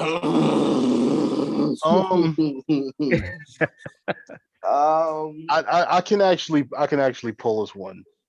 Probably now that I'm thinking about it, I can probably pull this one a little easy for myself. Liz, because Liz really never stepped in the ring. Yeah. Liz was always a presence on the outside. Yeah. She was. I'm not gonna say she was the focal point, but she was definitely one of the highlights of possibly the most famous storyline in the history of WWE, which is the Mega Powers exploding. And she was always kind of sort of just there and able to. I don't even really know how to explain Liz outside of the fact that she was. Here's the thing. Here's the way I look at it. She didn't do much, but like by standing there, she did enough. Her gimmick, you know what I mean, was quite literally stand there and be pretty. Exactly. But the thing is like it just worked so well for her in doing it. It's just weird. Ivory again falls into the category. Her wrestling career outweighs the managerial, because the only managerial time I really see with her is like and this is me probably with years and years of concussions. Right to Censor, and she was a wrestler within Right to Censor. I just remember her doing stuff on the outside of the ring at times. I really don't remember her as a manager. Okay. Okay. Here's the thing. Miss Elizabeth falls into the same category as Paul Bearer for me. She may not have been the best manager you've ever seen, but she is the true definition of iconic. Yep. Like she is one of, like, when you think of that era of wrestling, she's probably one of maybe two women whose name is synonymous with that era in the absolute best way. Mm-hmm. So like for a woman of her time, she was what they were supposed to be. And she was a caricature of what they were supposed to be. But she took what she was given and did so much with so little that like it's impossible to not give her the credit for what we now know as Valets, because she literally took something as simple as like a prom queen, in a sense, gimmick, and stretched it out so much and was a part of, like you said, maybe the most iconic storyline in the golden era of wrestling, and managed one of the like biggest influences in wrestling. And even for some of the women, like she's one of their heroes for what she was at that time. So like she may have not been what we consider good in this era or in this time looking back, but she is without a doubt one of the icons of wrestling, period. Ivory is not at that level at any capacity. But that's not a knock on Ivory. Ivory is one of the pioneers to women's wrestling. She's one of those where she wasn't conventionally pretty, but she was tough. She was ahead of her time in a lot of different ways. And even when she wasn't over, she was over. You know, even when they didn't give her a lot to do and they kind of tried to humiliate her, she still found a way to get fans behind her. And Right to Censor, to me, is one of the most underrated groups that had a run in WWE's, like that bridge between like the Attitude Era and the PG era. Like they were a gimmick that to this day took the annoyance of a siren. And like, I don't even think of like that as an alarm. I think of Right to Censor. Like it still sticks in my mind as Right to Censor. And like her marching out in like that long, like nun dress and having to wrestle in like that Mormon style, like high-waisted to the ankles dress with like church shoes. Like the look was so, it brings back so many hilarious memories because it's the only way I remember Steven Richards. So it's like Ivory definitely, if she was against anybody else, would have a puncher's chance at the very least. There's no way you're a wrestling fan and you're going to vote against Miss Elizabeth on this one. I question your wrestling fandom. Here's the funny thing. Both of them have a phenomenal case if Ivory wasn't against her. Here's the funny thing. If it wasn't for Randy Macho Man Savage's jealousy, we would not have known Miss Elizabeth. The reason why I say this is when WWE signed Randy Macho Man Savage, he was there, but it has been said that he was a very jealous man about his girlfriend. Oh yeah. So what he did in order to keep tabs on her was he got her the job as his valet, and the rest is history. So if it wasn't for Randy, we would have not known who she was. Now, she had some interesting storylines. She had the mega powers, like you said, Benny. She also had the storyline where when they got married. They actually got married and put it on wrestling on the show. They did that. They had the storyline when Macho Man retired, storyline purpose, and they reunited. And then she disappears, and then she comes back in WCW, and then she's part of the New World Order. You know, and she still is making an impact just by walking out with them. Because you know who she is. This is gonna be Miss Elizabeth, hands down. Ivory was more of a wrestler than anything. She had a great run with Right to Censor though, and you cannot take that away from her. Fantastic. Yeah, the promos she put down for Right to Censor was ridiculous. But I don't think that's gonna be enough to topple the first valet woman in history that pretty much, I don't know how to say this, but it's just changed it for them. So I'm going with Miss Elizabeth on this one. Let's continue on, and we're gonna go with Jaquan's favorite. We're gonna go with Jim Cornette and Tori. With who? Jim Cornette and Tori. Tori who? Tori Wilson. That Tori? Yeah. Oh, I thought you were talking about the other Tori. What Tori? I thought it was the other one. The Tori that was with X-Pac and Kane. Yeah, that's who I thought of. Oh, not my bad. Tori Wilson. Yeah, no. The one that goes into the Rumble, it looks like she's never aged at all one bit. Oh yeah, the one you mean ages the succubus? in reverse. Yeah. You mean the succubus? Yeah. I don't remember her as a manager. Can't keep it real with you. I don't remember her as a manager. She was always like around, but I never considered her a man. Like I always knew she was a wrestler, but she was strictly like bra and panties matches. And I feel so bad for her because I'm sure she was probably way more talented than she was ever given credit for. And she was literally just used as a pretty face. But my memory of Tori Wilson is in her bra and her panties. That's it. So by default, I'm going to give it to the other guy who I've heard a lot. Isn't he the one with like the hearts on his jacket or whatever? Jim Who, Cornette? Cornett? Yeah. I don't know. No, Cornett's the dude with the tennis racket. Mm-hmm. I'm guess I've seen him at like a Raw review or something, like an anniversary at some point. I don't know. Oh no, you won't. Okay. No. Wait, isn't that the guy that's always shooting on WWE? Yes. He's Every, the like, one 5 that's minutes. always shooting on Vince Russo. Mhm. Yeah, no.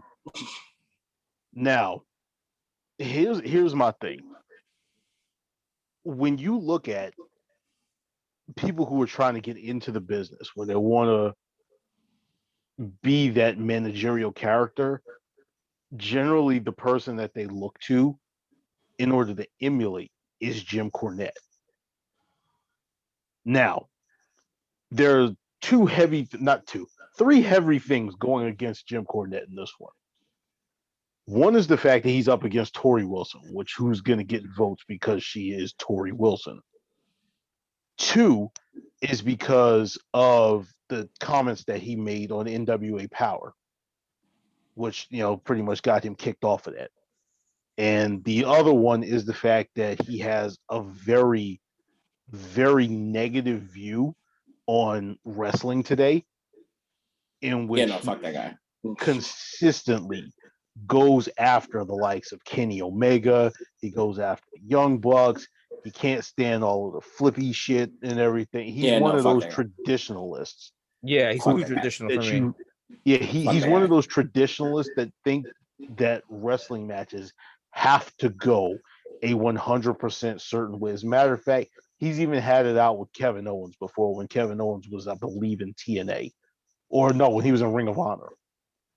Because he had told him to get into shape or something like that. And Owens was like, no, I want to do it like I want to do it.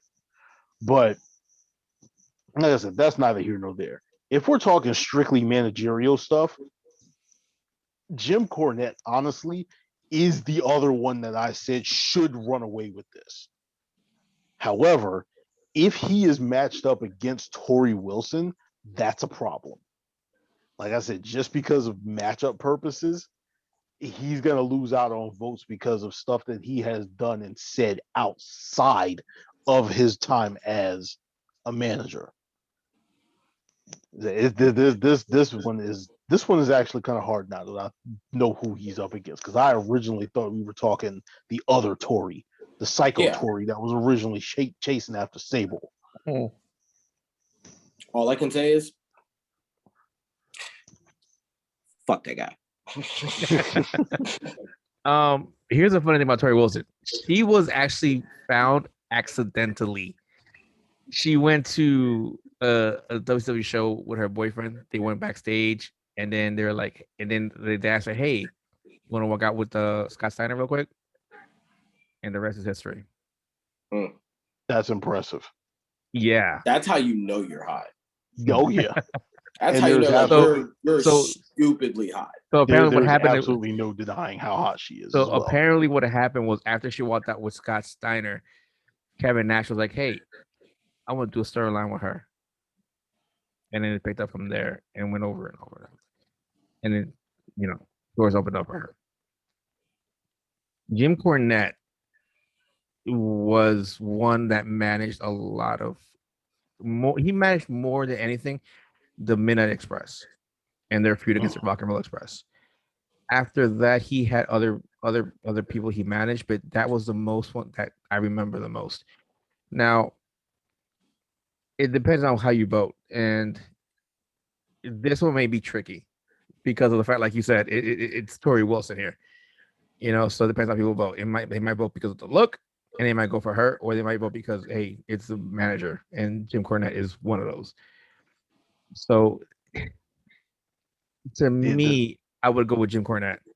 Yeah, the other question is how deep are these people actually going to go into this? Are you just going to be voting based on personal preference? Are you holding yourselves solely to the managerial status, or are you going to be looking at everything that they did for the business? Because then you're talking about bringing in the fact that Jim Cornette was heavy with Ohio Valley Wrestling, the fact that he was heavy with the NWA, the fact that he was heavy with his own thing, which I believe, what the hell was the name of that? Smoky Mountain, in which they had the whole the NWA, not the invasion. He's not responsible for the invasion, but he was damn so a part of it when the NWA showed up in WWE in the midst of the Attitude Era. Like there's a lot that he did for wrestling.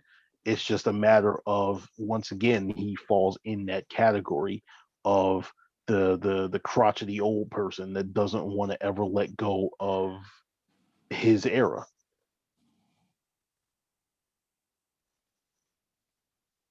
Fuck that guy. So we're gonna leave that one alone because So that although because let me cut it real quick. He does give me quite possibly the best hang up line ever. And anybody can use this. I don't care how he feels about it. But the greatest thing ever is when he hangs up on somebody saying, "Thank you, fuck you, bye." I love it. So I saved the best, not counting Bobby Heenan. This is the one man to me that will hold, that comes closest to Bobby Heenan. And you guys know what I'm talking about. Probably Heyman. Yes.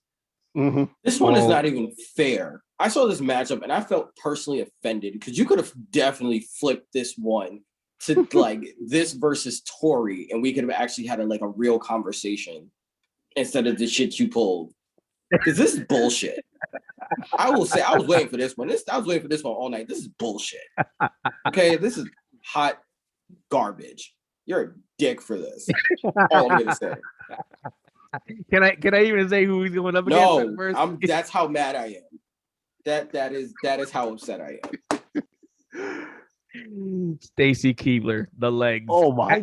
I will say this. I actually saw her in New York City. Was going to work one early morning. God, those legs are no joke, for real. TV is one thing, but when you see them in person, oh my gosh. Oh Lord. I stopped. I was like, I need to get going before I'm late for work, but I couldn't stop. I'm like, She's one of them people that'll she can stop traffic. Mm-hmm. She can stop traffic now with how she is. Mm-hmm. I can only imagine her back when she was working for them. So this one ain't even fair. And here's the thing: Paul Heyman was on another level. He was like on this. You could put him on the same level as Bobby Heenan. When I would watch him, it'd be ridiculous the promos he put on, and he still does it to this day. Mm-hmm. And the mind he has is crazy. It's unfortunate that ECW shut down. That's another discussion for another day. But I remember watching him in WCW in the Dangerous Alliance. It was ridiculous. He had like Steve Austin, Rick Rude, Michael P.S. Hayes, Larry Zbyszko, Arn Anderson, and Bobby Eaton. Did I pronounce it correctly? So that stable was insane. That stable, So I think he should win this hands down. I'm sorry. All I can say is if Stacy wins this is crazy. The way you feel about Bobby Heenan is the way I feel about Paul Heyman. And that's okay. The way you've been going on about Bobby Heenan is my generation it's Paul Heyman. From the iconic when cell phones first came out, when he had the big brick cell phone with the cord in the front running through the crowd in ECW, to him cursing everybody out and didn't care what it was, to him being the guy in Philly connected to he is ECW to me. Paul Heyman is ECW. But see, you know him from ECW. Now go back because you have the WWE Network. You don't have no shit. I would say go back and watch WCW. Look him up. Though that's even more classic. And he had to do it cleanly because they were on TV. ECW, he could say what he wanted, but it's another thing when you have to say it cleanly to be on TV. See, again, I don't need to go back anymore personally, because from the time I knew the man from the ECW era to watching how he was connected with the Noah family. So like he's intertwined in all of like probably the greatest family in wrestling history. And to see what he's done from just the point that I knew him. Like, I'm not even taking into account his career before I knew of him.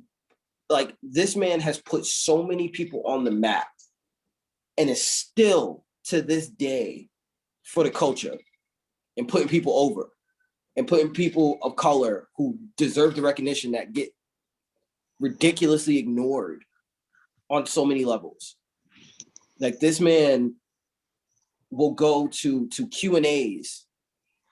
Like, I listen to this man speak outside of the ring. Mm-hmm. That's how good of a speaker he is. We still don't know if like, this man still will not give up if Brock Lesnar breaking the streak was a shoot or was it planned. We still don't know if that's the thing because Heyman will not divulge it and he will milk the hell out of it. This man goes on Twitter, shoots on regular fans while still putting over other people.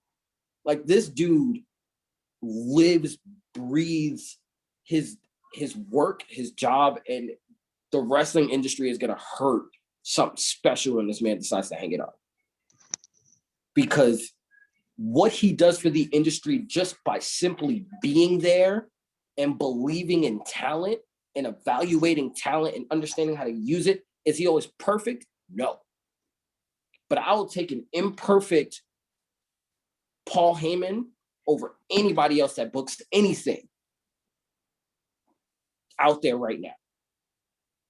This man is you can't put him in a box. He just is. Like, Paul Heyman is just Paul Heyman. And that encompasses everything you need to know for me. Like, between the people he managed to the people he put over to the people that he's been associated with. Like, Paul Heyman is that dude, and I will rock for Paul Heyman to the day I die, unless he comes out saying some racist shit. Other than that, I will fight somebody for, like, Paul Heyman is the type of dude you walk into a bar with, he starts talking. He pulled the whole, I'm from New York, son. We don't play that. I was ready to fight Adam Pearce on his command. I would have jumped the freaking barricade and fucked up Adam Pearce my damn self. I was ready to go. Like, this man makes you ready to run through a wall for him. I don't know how he does it. I don't understand it, but I respect the hell out of it. Sorry, Stacy. You know what? You made me question my love for thick women. Not gonna lie to you. Stacy Keibler really made me question some things. I was about to say, did my attraction. Have this conversation before we started? Like, Stacy is just special.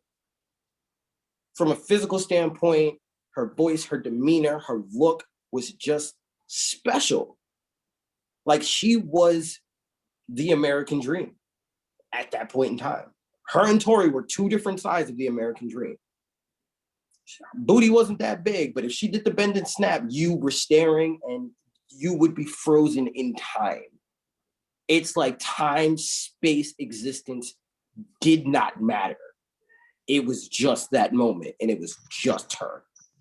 She could sit there and talk to you about anything stupid, complicated, anything. She came on your screen, you were completely mesmerized.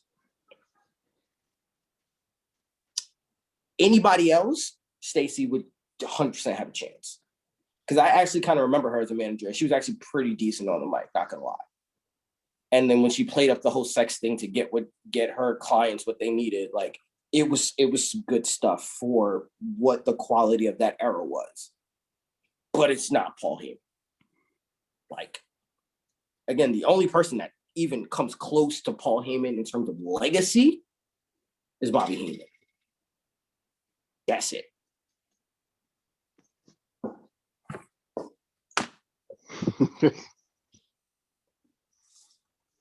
Oh man. Good Lord. I look at Stacy and I honestly think that Stacy is everything that they wanted Sunny to be, minus the promiscuous nature. To which they, of course, decided to try and sort of make a little bit of light of at that time with her. It would have her out there using her sexual wiles in order to get her way and things like that. Um, However, there is zero contest here. They don't say that the Dudley boys were Keebler guys, but they do say that Brock Lesnar is a Heyman guy. Before he was known as the tribal chief, Roman Reigns was a Heyman guy. Cesaro, Heyman guy. CM Punk was a Heyman guy. I mean, Curtis Axel was a Heyman guy, but still, like, it's not his fault. Here's a crazy thing. Heyman's been in this game since he was 13. Heyman's been in this game for a long, long time. And he has played it from many, many different angles. People don't realize it. 13 years old. My son's 13. You know what I'm saying? Why did you just remind me of a scene from The Simpsons? Not to mention, not a lot of people can get a ponytail over. This man got his ponytail over. And a bald spot. Bald spot, ponytail with a giant gray, like that old Wolf of Wall Street look with like I just remember the big ass cell phone when cell phones first came out.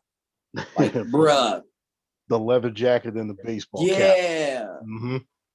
Bro, here's the thing. Like, it's going away from his managerial, but I mean, just think about this one. He built ECW off of NWA. And if you didn't know what was going on, you don't remember the iconic moment when Shane Douglas dropped the NWA title in the trash and picked up the ECW belt. That burnt some people off. That rubbed some people off the wrong way from NWA. But golly, this man is his mind is on a different level. If I could pick anybody's mind, it would be his.